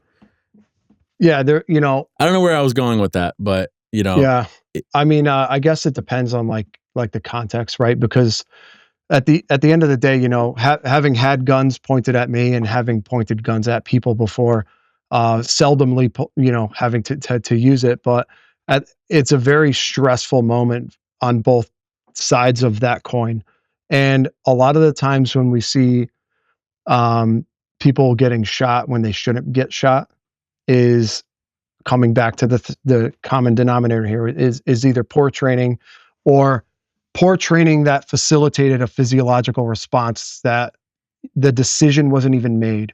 It's simple shit like I have my finger on the trigger because I'm poorly trained and I'm opening up the door and I ND my pistol into the car, or I pull out my gun instead of my taser and I say taser, taser, taser, and I shoot. Like that, those happen all the time. So the common denominator is still the training, I think. But the other part of it is what I'm hearing is this whole thing about combating cops that might be doing the wrong thing. And like Jordan, you said, if you have a gun pointed at you, it's in your best interest to comply because the best place to fight that at that point is in the courtroom. And if you can comply and get out of that alive, and you genuinely have a good case for this person made a poor decision, like that is something that you can win legally and not have to hedge your bet and try and outdraw this and do all this and that, because that's not going to end good for anybody. When we see, typically what I see that happen in real life, it's usually there is criminal behavior going on and the person is trying to get away with what they're doing, and their last ditch effort in order to try and do that is to try and pull out the pistol or grab a pistol, because they know that a second order effect of that is going to be chaotic. And in the chaos is when they can try and get away with what they're trying to do. Yeah, for sure. I very seldomly see cops pulling guns on people that don't rate getting guns pointed on them and intentionally try to do things like that. Usually there is a bunch of multitude of factors that contribute to that poor decision. Usually it's poor training. Usually it's bad information. And then usually at the end of it, it's a lot of times folks just don't know how to solve that issue. And this is the first tool that comes out, which comes back to poor training. Yeah. So the training is so instrumental, because when I talk about those hard skills I mentioned earlier, it's like, if you're good at shooting, you're good at fighting, you're good at talking, you know which solution applies to the problem that you're in. So if you're the person that called the police and I go up to you, the first thing I'm going to do is talk to you because you're the person who called me. If you're like, hey, there's a dude over there with a machete and he's 50 yards away, I'm not going to run right up to him and talk to him because that's not a talking problem, right? That's a gun problem, right? And it doesn't become a lethal force problem until he's in proximity to you anyway, or somebody else. So when you know how to do those things, you already have the pre-programmed solution for how this gets solved. And it's working like Windows in the background of your computer. It's just working. Yeah. So then your decision-making ability comes into, hey, is this a violation of a law? Is this a legal exception to a search warrant? Is this things that I'm supposed to do and able to do and in the best interest of the public to be able to do? And those decisions usually take the back seat because their operating program is so poorly trained that they don't have the skills to be able to let that shit run in the background so they can make those game time decisions. So it all comes, in my opinion, it all comes back to that. And I think it's tough to point out a lot of the problems that come in with policing without addressing training. And I think that what you're talking about too is that having good training and getting a good head on these cops' shoulders, ideally this kind of thing would preempt really fucking sour situations like the killing of the Tuttles in Houston, or Breonna Taylor's killing in shit. Where was that? Is that Louisville? I don't remember. Yeah, but I know what you're saying. Kentucky. It was Louisville. Yeah, and just like, instilling like professionalism and seriousness in people like this, so that they don't even get into situations where somebody might be justified in defending themselves against a police officer, right? Like, just completely. Well, you look at the Breonna Taylor situation, and that was the issue where it came down to failure to identify. And the problem with that was that it went down to the courts, and the cops were saying that they identified. Well, it wasn't even failure to identify. The boyfriend. It was like that was in the moment, that was the problem, but it was a broader problem of planning, where they sent the SWAT team to another fucking raid across the town, and then the detectives decided to handle another high-risk raid themselves with no SWAT support, and then got in a shootout and had to wait for SWAT to show up. Was it the detectives who shot Breonna Taylor? Exactly. Or was it SWAT? Oh, okay. No, it was the detectives. I misunderstood and the SWAT guys showed up after they did their job on the other side of town, and the detectives were trying to like do the two things at once so that the suspect Breonna Taylor didn't flush her boyfriend's drugs or something, which is like total horseshit in the first place. Is bad detective work on top of, which is a subject that we're not even talking about. What I'm saying is if you handle the ground level, if you handle the ground level skills of, if you fix the issue, the issue was that Breonna Taylor's boyfriend did not hear the police identify themselves. Yeah. And if you fix that problem by doing something simple like identifying I understand there's a balance that you want to, as a cop, that you want to have between identifying yourself to protect people and to protect yourself legally, and also an element of surprise, so that you don't want them to have a chance to get rid of evidence.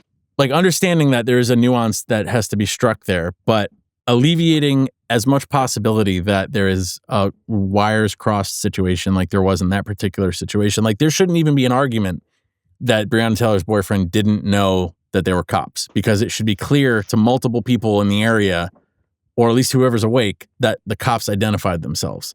Yeah. And, there was I forget how that got ruled out. And Breonna Taylor's boyfriend did not go to jail.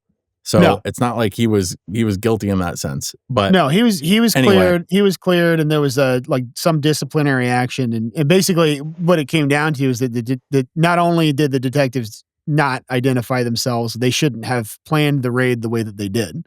Yeah. The cop, no cop got punished either, though. That was the end result. No serious punishments. There was some disciplinary stuff, and basically everybody understood that these guys were morons, but nobody's career was ruined by it. But anyways, point being that it's like, if you have a bunch of guys together that are confident and capable, like we're talking about here, they might stop and be like, wait a minute, this isn't the kind of situation I should be walking into, right? Like, we are setting ourselves up for a bad time here.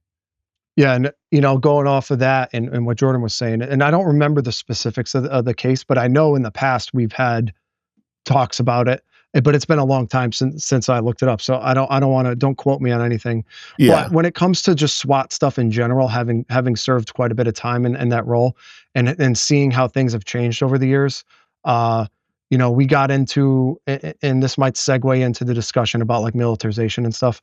But when we look at like tactics and what, like we started to question, like, why are we rushing into people's houses?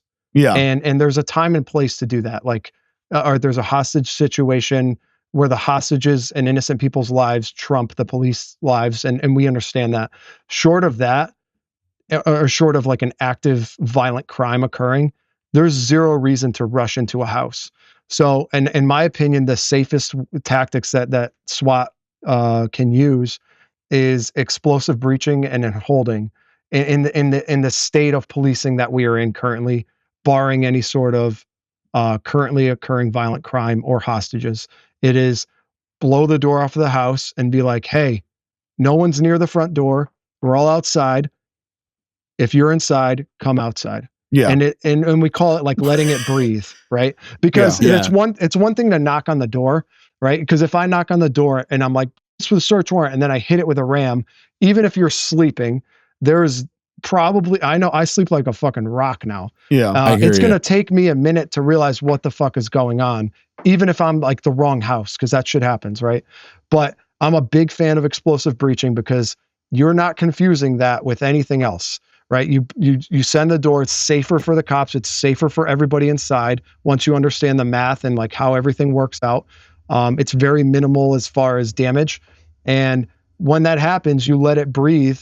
And in this case with Breonna Taylor, right? I don't remember the specifics, but if you're going in there to rush in there for evidence like drugs, I think of it when I was on SWAT, it's like everyone on that team and the suspects you're dealing with are like playing cards. And every time you make a decision, you're risking either a suspect or officer lives. And you can't just throw all the cards out and risk everything and be like, let's do it.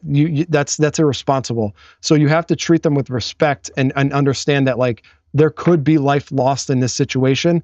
And we have to play this accordingly. And when you take that approach, like, all right, we're going in there for drugs. All right, we're going to blow the door and I'm going to stand out here with the megaphone and get you to come out until I get something. Okay. And then after a certain prescribed period of time, you don't want to come out. All right, then we're going to go inside and we're going to call you down to us. And we're not going to go rush into you for those reasons that we talked about. So that's how tactics have changed. And it's unfortunate that it takes events like that to change tactics. And they were changing even before that kind of happened. But yeah, a lot of the times, like, not rushing into a problem that doesn't require an immediate solution is the best answer. The same goes for cops that chase a car and the car crashes or the car stops. Why are you rushing up to the car? Like there's no need to. They're stuck inside the car. Okay, hey, I'm going to get out. Yeah, I chased you for a while. My gun's probably going to be out, but why are we rushing up there? Because it takes away time and space, which forces us to make decisions quicker. And those decisions made quicker under that stress don't yield anything good. So let's give ourselves time and space to figure this problem out while we have it, and only compress the time and space when it's absolutely necessary. Yeah, it made me think of a video that just came out of some like ICE agents shooting a guy because I guess they approached him while he was in his car with the car on in the driver's seat. And so I guess he like put his car in reverse or something and tried to drive off, and the agents just shot him.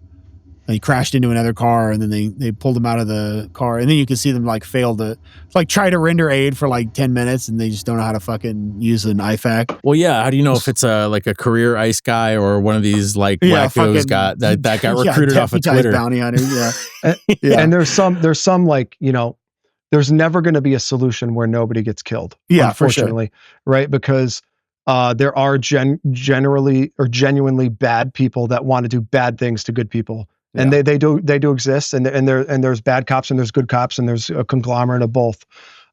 So there is never going to be a solution where nobody gets I 100% killed, right? agree with you. I just think that if somebody has to shoulder the burden of maybe getting killed, I think that it should be the public servants. I think that cops should accept a certain risk of being killed as a way of avoiding killing innocent people. is what I think. Innocent people. Yeah. Yes. Yes. I don't necessarily, if somebody's like doing dangerous things and needs, but it lethal shouldn't force, be a gamble. yeah, of I think course, that's but- what Bill's saying is like by giving yourself time and space, it's Yes, it's less exactly. of a I agree with gamble than running in and saying, Exactly. okay, I'm a Yeah. cop. Yeah, I should altruistically put my like bullet shield. Like Yeah. that shouldn't be a thing either. 100%. Because you know. Yeah. We're not. Yeah. I know. But- I'm not asking cops to like, preemptively risk their lives for no reason. An innocent person shouldn't be the casualty due to lack of training No. and poor tactics. No, and this is taught in policing, but it's people. I'd say the complacency tends to allow or facilitate like forgetfulness with it. But the hierarchy of priorities of life, and I'm sure you guys do the same thing in the fire service. It's like maybe you do. I'm not sure, but Yeah. the hostages are at the top, innocent people, and then police, and then the suspects, with the understanding that the suspects are the ones committing criminal violent behavior, right? So Yes. innocent people and hostages, their lives in those situations are more important. And it always the examples that I'll give when I'm teaching is like, if there's a school shooting, we changed our tactics. Yeah. After a bunch of failed, especially Uvalde, which I think is probably the biggest failure in policing in The change a came long before, time. But and then a couple different departments publicly fucking failed to implement the changes. Thinking about the what is it, what county in Florida did the Parkland shooting happen at? Well, that was before Uvalde. Broward County. Yeah, No, that was way before. Well, that what he's talking about, that change in policy happened well before Uvalde. well, it didn't. It was in light of Uvalde. What changes are you referring to? It's like the first officer on scene needs to like respond, and that the priority is to get to the shooter and apply some force, because statistically they found, because I was reading about this. I was reading about this many years ago. Left, or the cop. Yeah. So Parkland had a cop there, and he fucking goofed. He left. Yeah. And the same with Uvalde. They had just done this training where they're supposed to immediately go in to the active area and respond to the threat, and they didn't do the thing that they had just trained to do. Yeah, and there's a lot of like I said, I consider Uvalde a failure, and having met people and trained with people that were there, there's a lot of things that didn't make the news that most folks aren't privy to. But I don't want to make it an Uvalde episode, but going back to the original point of like, and we could do that one day if you want, but. Well, we're definitely going to have you back on, man, because we got through like 2 of our questions. Yeah. To hit that real quick while it's fresh, it's like, when we're talking about priorities of life, the example that I say when we're talking about hostages, it's like that, like, just like you said, Andrew, the solo officer responses is I'm saying that by signing up for this job, I've accepted that during these situations that my life is less valuable than the innocent children that are inside the school. Yeah. And by doing this job, I'm saying that I'm okay with that. Yeah. And we lose, like, I think it's easy to lose sight of that because they're not happening at every cop's jurisdiction every day. Thank God. Yeah. Right. Yeah. But they happen enough to where we have to do this training. And part of that training is accepting that, like, if I'm the first one there, I have to go in and I have to stop this bad person from killing kids. And that is my job. And in the course of that, it is likely and possible that I could be killed. Yeah. And that's hard pill for people to swallow. But, like I say, like, that's the day where you earn your paycheck and all the bullshit that you do and deal with. Like, that is your Super Bowl moment. And if you fail that, like, you have to be prepared for those things, and the priorities of life do exist. And then on the contrary to that, it is like the ICE agent example that was given. Like, yeah, could good tactics and good training have prevented that? 100%. But there is a point where we have to be, as a society, questioning, like, what is the purpose of law enforcement? And the purpose of law enforcement is to enforce the laws. And if we don't agree with the laws, then we need to vote accordingly to get the laws that represent the people that occupy the community. And if the cop is trying to conduct a lawful interaction with somebody, and that person then takes that and tries to drive away with the cop stuck in the car, like putting ourselves in that example, it is like, what are my choices at that point? And there have been some court cases, Felix versus Barnes, that came out not too long ago, that discuss how use of force is going to be viewed more under the totality of circumstances in that court case, which talks about like the events that brought us to that point, specifically regarding cars and cops and doing things like that. So could good tactics have solved that? Yes. But now we're in that moment, regardless of how we got there. Humans make errors and make mistakes. And like, what do we do? Do we get dragged by the car? Do we allow? Yeah. Is the intent of the person that's doing that good or bad? And I think when we look at every interaction like that as the cop was wrong, it could be disingenuous, because if the intent of that person was good, like, why are they trying to harm the person that's trying to do that? You know what I mean? Well, the nuance in this case is that very frequently people are approached by these ICE agents and they've got hands on them before they even realize that it's cops that are talking to them, you know? And so, and we'll never know what that guy I think the saw. ICE stuff is a little separate than like overall the overall policing conversation, because it's much harder to mistake who's coming to your door when a uniformed patrol officer has put on his lights and pulled you over on the side of the highway, right? Yep. Yeah. So you can't really make the argument of like, I didn't know who this was, as opposed to like, you know, a situation with this federal law enforcement where they're sneaking up on these guys. Which again, you know, I think that this is a training and tactics issue. I think that this is an issue where you've got unprepared, unserious people without the skills and knowledge that they need to do this job, trying to do a very dangerous job, making mistakes and putting people in dangerous situations. And I'm not saying like, you know, Bill Braski, that's on you. I'm actually saying like, I think what you're talking about is the antidote to that. Yeah. And as long as there's understanding, you know, because what I've seen too a lot is a lot of the times the cops get put in the bad light and ignore that, hey, the person that's involved in this interaction that we have contention with was genuinely a bad person doing bad stuff to innocent people. Sure. And that part gets omitted, and the highlight actions of the cop get put in the forefront, as opposed to like, hey, the purpose of the police is to protect and serve the public, right? And what that comes down to is stopping crime occurring to people in the community, right? That's ultimately what we're trying to do. And if we neglect to accept that, oftentimes, majority of the time, the people that are being interacted with the police are generally either criminals or consensual encounters or investigative, conversations.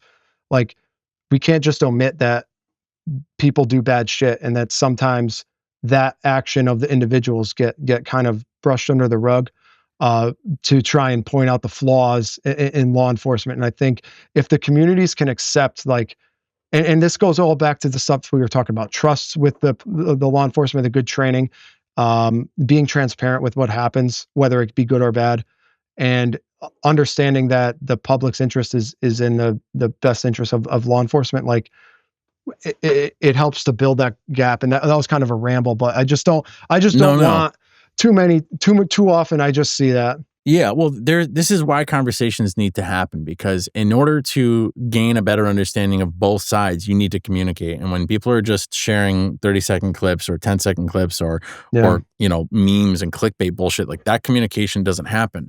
There are plenty of examples where I've seen people protesting the death of somebody who, when I look at the video without knowing any of the context, but I see the video, I'm like, yeah, this dude got shot. Like, I get it. Like, the video I'm thinking of off the top of my head was, I don't remember the dude's name, and it's not to any detriment of the person. I'm terrible with this. I can't remember song lyrics either, regardless of how many times I've listened to the song. But there was a gentleman who was pulled over, and he was out of the car, and he started digging under his seat, his driver's seat, and the cop shot him when he was but it wasn't just when he was digging. He pulled something out, and then later it came to light that he had a knife. And that guy's name was all over the place, as he shouldn't have been shot. And I saw that video, and I'm thinking, like, yes, if you're under the influence of like mind-altering drugs in the sense that, like, you are no longer able to be communicated with as a person, it's a nuanced conversation at that point, whether it's a medical problem or a law enforcement problem, or a lethal force problem. But if you're just intimidated, or you're scared, or you're angry, and it's a human emotion that we experience regularly, and you do a thing that gets you killed. If a cop has a gun pointed at you and says, "Don't go under that seat," and you come out with something, or you do it, and you give the cop the excuse to think he saw something, because now you're deliberately not doing what you're told, and now that cop is in a heightened sense of vigilance, where it ends up with you getting shot. Like you've in the same way that cops put themselves, due to lack of training, in situation after situation where they fail on like this hierarchical ladder of failures that they should have been able to stop and reassess the situation to avoid casualties. You as a person who should have a like desire to live, have failed on multiple steps, because you are doing everything in your power to get shot at that point. And there have been so many situations like that where I'm like, why are we protesting this guy? This guy, like, regardless of whether he was a good person or a bad person, the cop in that specific situation, like, under the impression that he had, was, I think, justified in shooting the person. There are tons of examples to the contrary, but I think we have to be honest as a community. Yeah. Which examples are the cop's fault and which examples are not the cop's fault. And in order to do that, in order to bring the nuance to that conversation, in order to have the conversation honestly, we have to be able to accept that nuance. Because otherwise, it's like you said, it's just going to be anti-cop people are going to be anti-cop, and the pro-cop people are going to be pro-cop. Because there's pro-cop people who need to like take the boot out every now and then then there's anti-cop people that need to be like, okay, his bad. Yeah. Or her bad. And when that happens, Jordan, what I think you get is when people, if that did exist, right? So say we lived in a society where like the trust with the community and the cops was fairly decent, right? And then the outrage came when there was legitimate issues. Things would get solved, or things would get brought to light much sooner, because it wouldn't be the boy who cries wolf type of mentality, where if we're going to protest every time the cop does something that we don't like, our voice isn't going to be heard as much. It's the same concept of like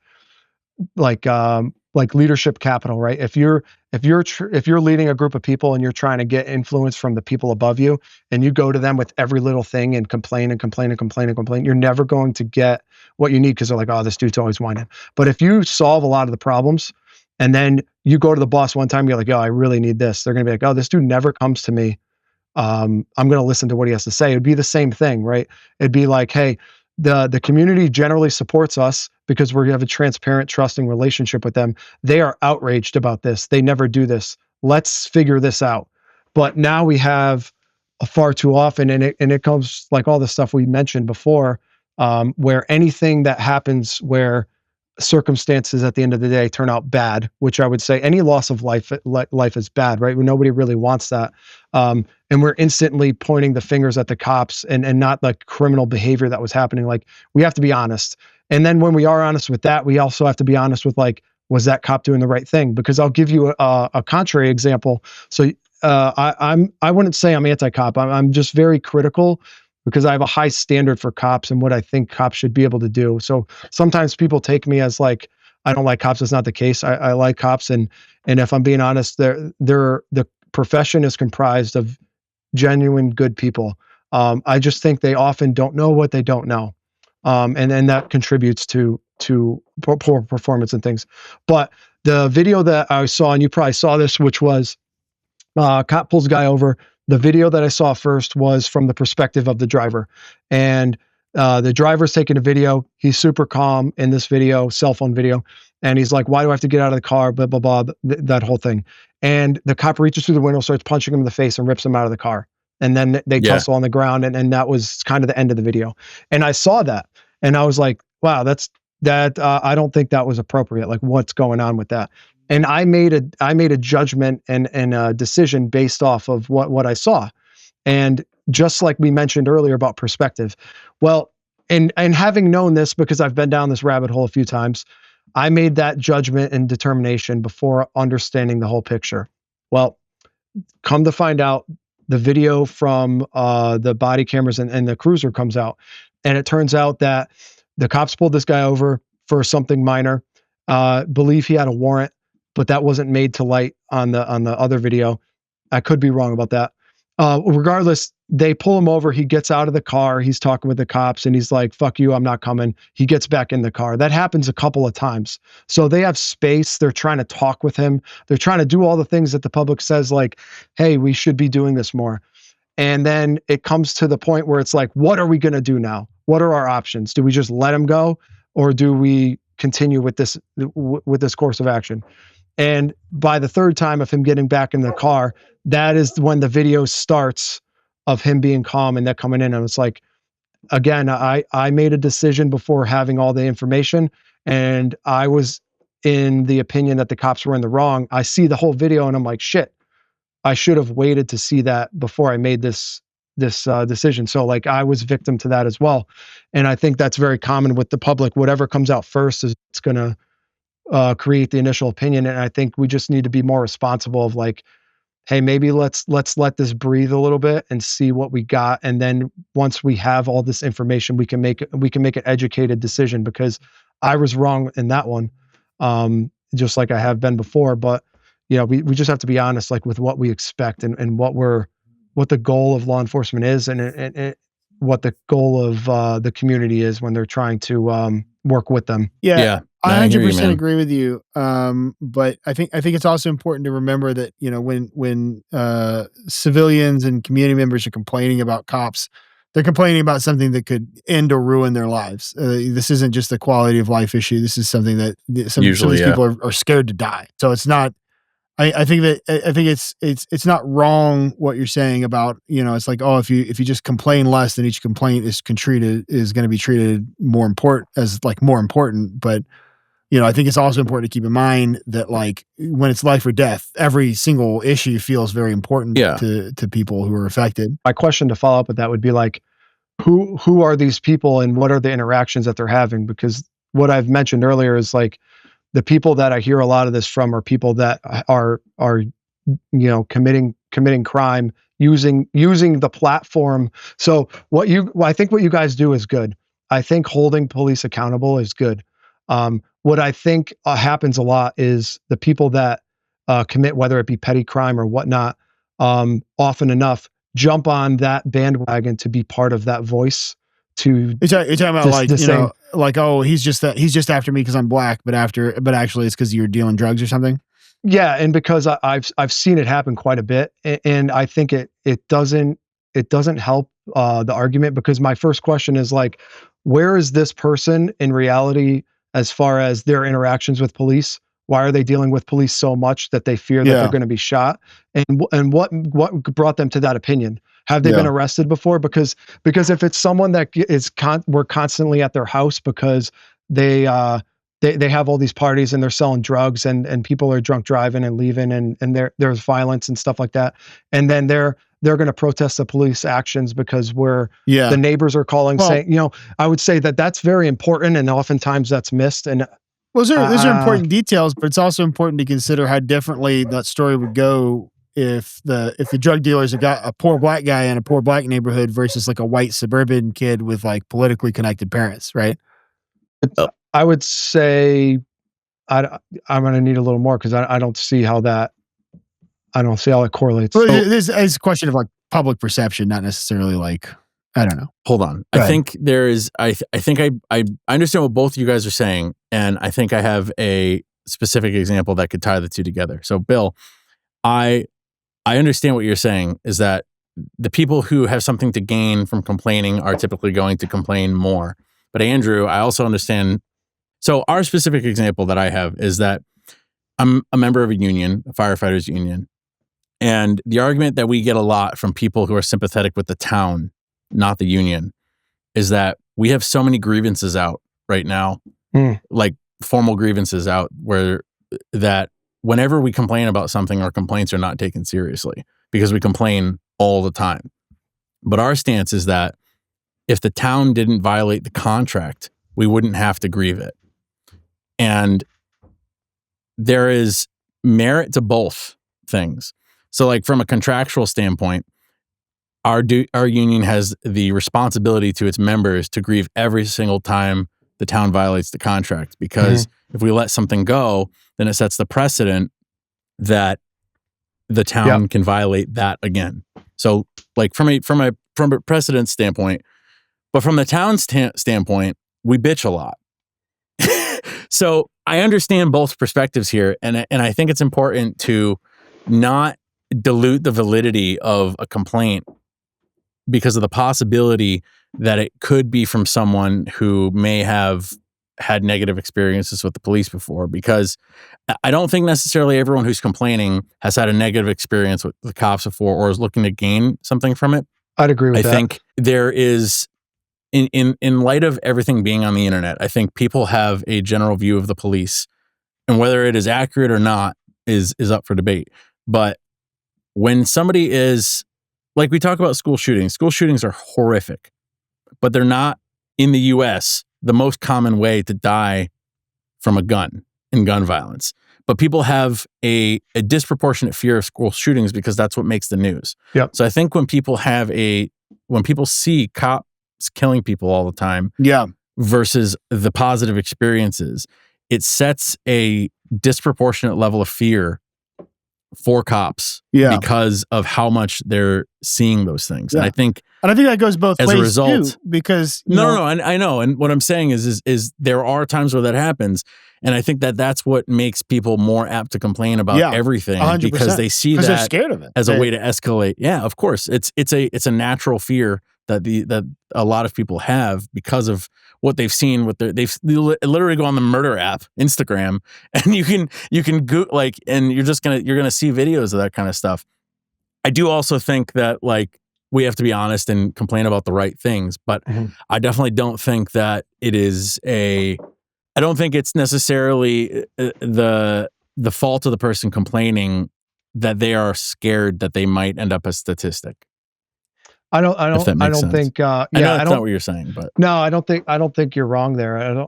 And there are people that have that genuine fear. I would say that definitely exists, but I would say that it's probably not the norm.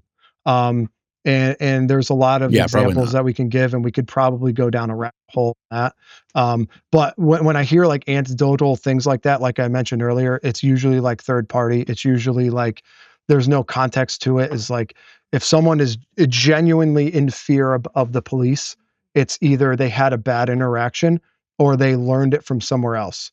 And when we don't take those perspectives in, when we start to consider why this is happening, I think it's kind of important that we do, because if that person is jumping on the bandwagon for personal gain to excuse their behavior, I think that's different than someone who had a genuine poor experience and is hey, listen, this was a real thing. That person's genuine poor experience gets kind of put under the radar because of the majority, which is all second, third party, anecdotal, a lot of the times embellished things. And because I want the people that have bad experiences, those are the people that we need to be talking to. And those are the people that should have the bigger voice so that things can change and things can get better.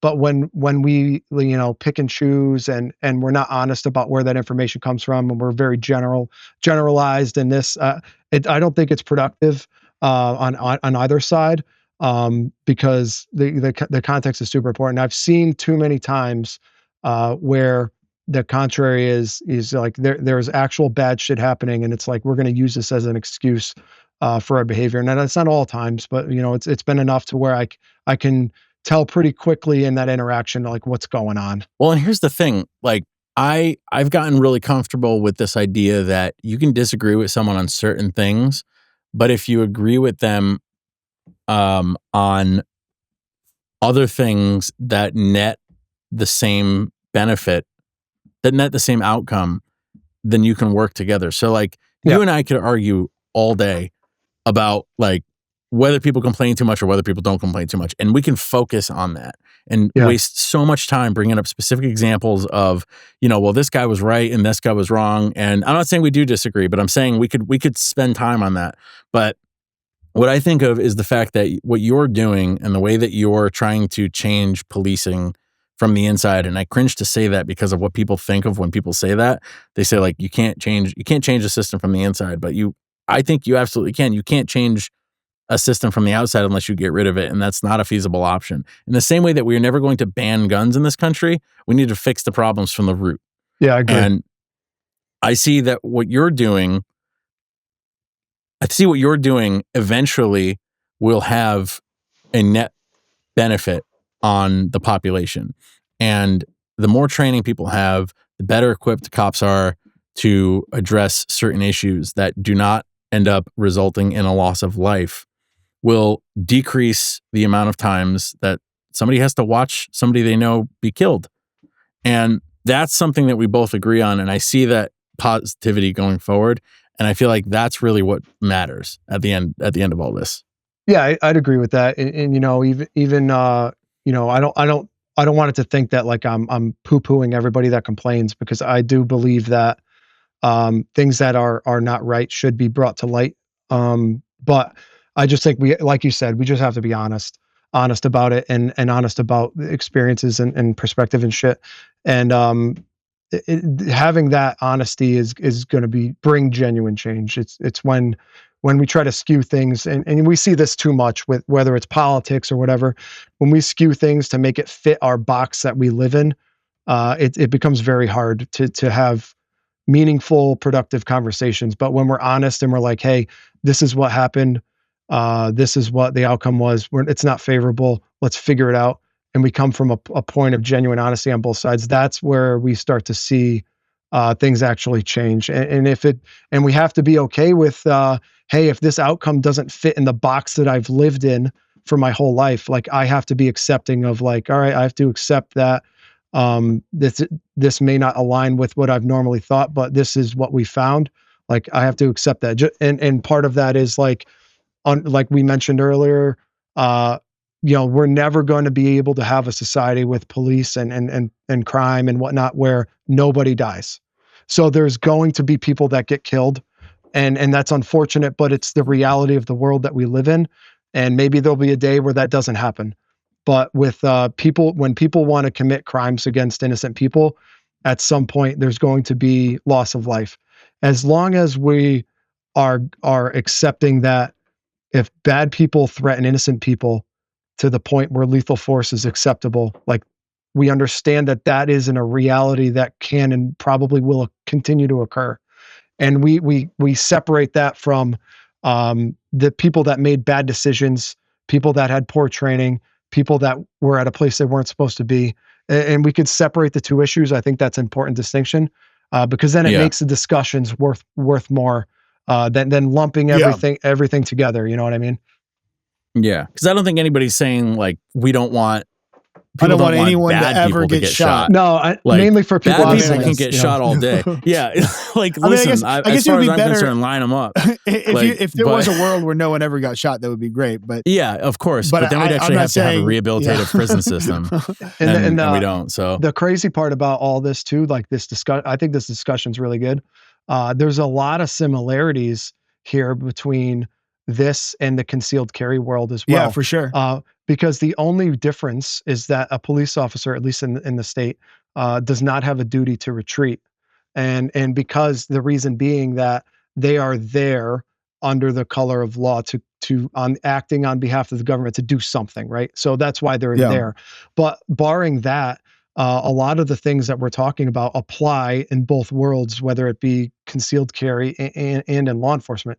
So a lot of the things that we learn through law enforcement and training and stuff like this, and like why things are happening. Like I think especially your viewers, I believe probably all of them are probably advocates for concealed carry and gun ownership and things like that. These are good conversations to have, because if we disagree with the way police are doing certain things, but we're law-abiding, concealed carry, gun carrying Americans, they also apply to us. So having the ability to point out flaws in training and stuff like that with police, I think the best actions that like your viewers and people that are listening to this can take away is like those skills also apply to me as a person carrying concealed, as a responsible law-abiding citizen, because the loss of life and taking of life is a significant event for both people, and having that like reality and that understanding is very important. And like, if I, like you mentioned, pepper spray is a great tool. Like, this is the gun is a lethal tool that I will use if I have no other means to solve this problem and I'm forced to do it. But what can I do in the interim to prevent that while still maintaining my life and the life of other people? Sometimes their option doesn't exist, but there oftentimes it does. So there's a lot of similarities here. I think is good to learn from. So all of that to say that if people are critical of law enforcement and training, I would encourage them to pursue the training that they see deficient, especially if they are armed, law-abiding citizen carrying a gun for their protection. Those skills are the same and transferable just as much as they are for police. And that's a good tool to use for that, to see like, what do I need to focus my training on? That was very broad, sure. but No. I appreciate it. And you and I'd love to have this conversation with you off camera one of these days, where like the line between law abiding and responsible is, because we use the term responsible gun owners because I don't personally believe that there is a way to protect yourself and your family 100% of the time while being law abiding. Unfortunately, there's places that don't allow you to carry a gun that I personally would like say that you should carry a gun because the protection isn't being provided to you. Or in the extreme case, if you were just like, your person or the way that you are is just declared illegal tomorrow, you still have human rights to defend yourself. You can still be responsible gun owner. My belief also, obviously, which is like, you're going to be breaking. That's a whole other conversation of like, just as a little should have their rights reinstated and all that stuff. Dude, we're definitely going to have you on for again. I would love for you to be like the resident, a better way to a cop. Because I feel like some of us need the firm hand of the law. Listen, whatever your kinks are is on you. I don't kink shame at all. Some I might grimace a little bit about, but not really into the furry stuff. But to each their own. I'm not a furry. I just have a lot of chest hair. It's not my fault. I was born this way. Yeah, you were born with the chest hair. I was born. Yeah, I was. That's right. Yeah, dude, we're definitely gonna have to have you on again, because there's we didn't even talk about your side gig. At all. We've talked for 2 hours. I wanted to talk about I don't know what made me think I don't know what made me think we were gonna get through 15 questions, but I appreciate you sticking with us. Yeah, I know guys got another show. I got all the time in the world, but I know you guys are busy. So whenever you want to do another one, I'm around. We're gonna have to put. Yeah, we try to keep these episodes to like 2. You gotta like put Millie in the drawer for the next episode. I'm just kidding. Don't you dare. She's so mad about baby. Something is happening out there that I'm unaware of, that she is so fucking mad about right now. She has just been mad about it this whole time. Bill, if you had one piece of advice for people that you could leave people with, what would that be? Oh man. I would say, I'll say something that might you resonate with your audience. And I would say it's if you're going to like you said, be a responsible gun owner, and you're going to carry a gun in defense of your life. It's very important to take that seriously and to get the training that you need. And oftentimes people will conflate that to just be going to the range and doing things. And it's far more than that. It's far more than that. And it encompasses everything that we spoke about. Be able to talk to people, be able to bullshit your way out of a situation that doesn't turn into even a fight and all, whether it's lying to somebody or lying about your boyfriend being in the store and he's going to come out in a minute, like things like that. Being able to, the gift of gab is a real thing. Learn how to bullshit a bullshitter. Yeah, be able to do that, be able to talk to people, be physically fit. Like if you really want to take control of your life and your own personal protection, and I say this to cops and they don't like it, it is, if you can be healthy and fit, cops are more likely to die of heart attacks and heart disease than of getting shot. So if you're super Same with concerned about firefighters. same thing, right? And mental health and all that sort of stuff. Like if you're really, really, really concerned about that and you genuinely care, the biggest thing I can say is be in shape, be healthy, learn how to talk to people, be responsible gun owner, right? Carry within the confines of the law that exists and understand why you're doing it. And then with all of that, at the end of the day, be good at shooting and be good at fighting and be able to stop. If you're going to be able to put holes in people, you should be able to plug holes in people, including yourself. 100%. If you have a, an unfortunate accident. And I say the law abiding A piece, happy and accident. I'll say that why I say that. And it becomes a lot of people will carry without a clear mission. And a good book that I think describes that is called Violence of Mind by Varg Freeborn. He's a very interesting character, and he talks about like what your mission is when you're doing those things. And my mission has changed since having kids. So now that I have kids, if I'm out with my family, my sole purpose is to get my family to safety. Whereas before it might have been like, hey, I can stop something bad from happening to people. And now it's like my first priority is make sure my family's safe. So as long as you're oriented correctly, you understand why you're doing the things that you're doing, and you have the other training to support it, I encourage everybody to go down those paths and pursue it, and then be a solution to the problem. And always try to make things better. And the more action is always going to help solve things rather than just giving it lip service. Very long-winded. Very long-winded, but no, that was good. Yeah. That was good, man. Yeah. Appreciate you coming on, man. I think I love having conversations with you. I know we're going to continue having a conversation. I'm serious about having you on a second time. I have a list of people that we have to have on a second time.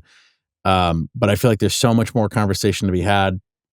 There's so many things that we didn't even begin to touch on. And I want to talk about. are, I want to talk about knives. Nobody talks to me about knives. I did too, but we didn't get there.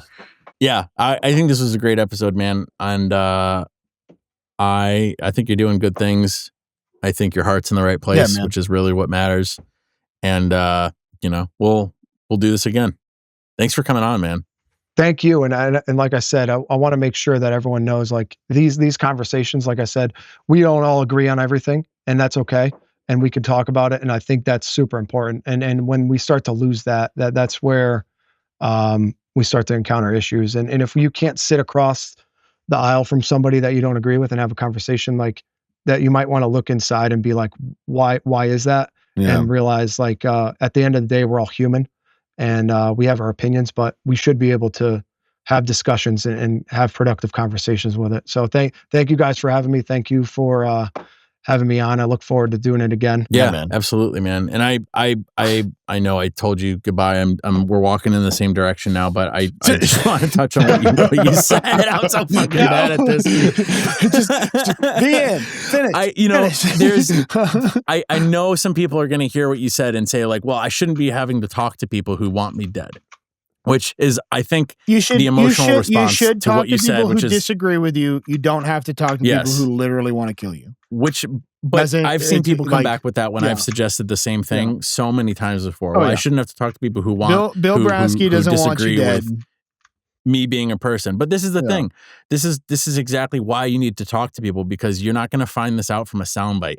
You're not going to find out the reason why somebody believes that what they believe from a 2-second interaction with them, or even a 30-second interaction with them. Yeah. Talk to people. If you give somebody 5 minutes and you decide, wow, this person's a whole piece of shit, and I'm not going to get anywhere with them, and I'm not going to learn anything, then you don't have to talk to them again. But if you give somebody 5 minutes to explain their point of view without interruptions, without you thinking about how you're going to prove them wrong, without shooting them in the neck from 200 meters away, from an FBI donated rifle. I'm kidding. Yeah, there's you're going to gain something, and you might just gain perspective on why, who you shouldn't talk to in the future. But I guarantee you, if you just give somebody 5 minutes, you're going to walk away with a different understanding about something. But yes. No, now you can go. No, I would say, I would be as bold to say that like having conversations with people that you think want to kill you is good, because in order to take someone's life, you need opportunity, means, and intent, right? And And if you're doing it through like a platform like this, it's not possible. So I think I would really even challenge people to like really have those conversations with people that you really, really disagree with, because I think more often than not, you'll be surprised about how much common ground there really is. Once, like you said, you take even 5 minutes and you don't go into it with like, I'm going to win or I'm going to prove them wrong. And you go into it with like, the quote is like, hey, I'm going to understand before I'm understood. You go with that mindset, and you're like, I want to understand what this dude's perspective is. And then once I understand his perspective, he's going to understand mine. Then we have a conversation. Then it's like, oh shit, we agree with like 90% of the shit. We don't agree with 10%. Maybe this isn't as bad as I thought. So yeah, it's good. And I'm happy that you're doing that. And cause not a lot of people are. Yeah. Hell yeah, man. Yeah. I know we appreciate the hell out of you coming on, and, all we got to do is move the needle a little bit, you know. That's it. That's all you can hope to do. Mm-hmm. But thank you, Bill. Thank you for coming on. You. We will definitely have you on again and talk about this. Yeah. Some more in more detail. Do you want to plug your Instagram so people can find you, or at least like the knife company that we didn't talk about at all? Yeah. It's Wild Bill Braski on Instagram, and yeah, if you need anything, shoot me a DM or an email. Shoot him a DM. Shoot him a DM. Don't shoot him. Shoot me a DM. Yeah. If you want a conversation about stuff, I'm totally fine with that too. I'll have those a lot with you and other people all the time. So whether it's products or discussion, training, whatever, hit me up and I'll help you out best I can. Check out our Patreon if you liked the episode, or if you hated the episode and want to give us hate money. All right. Love you guys. All right. See you guys.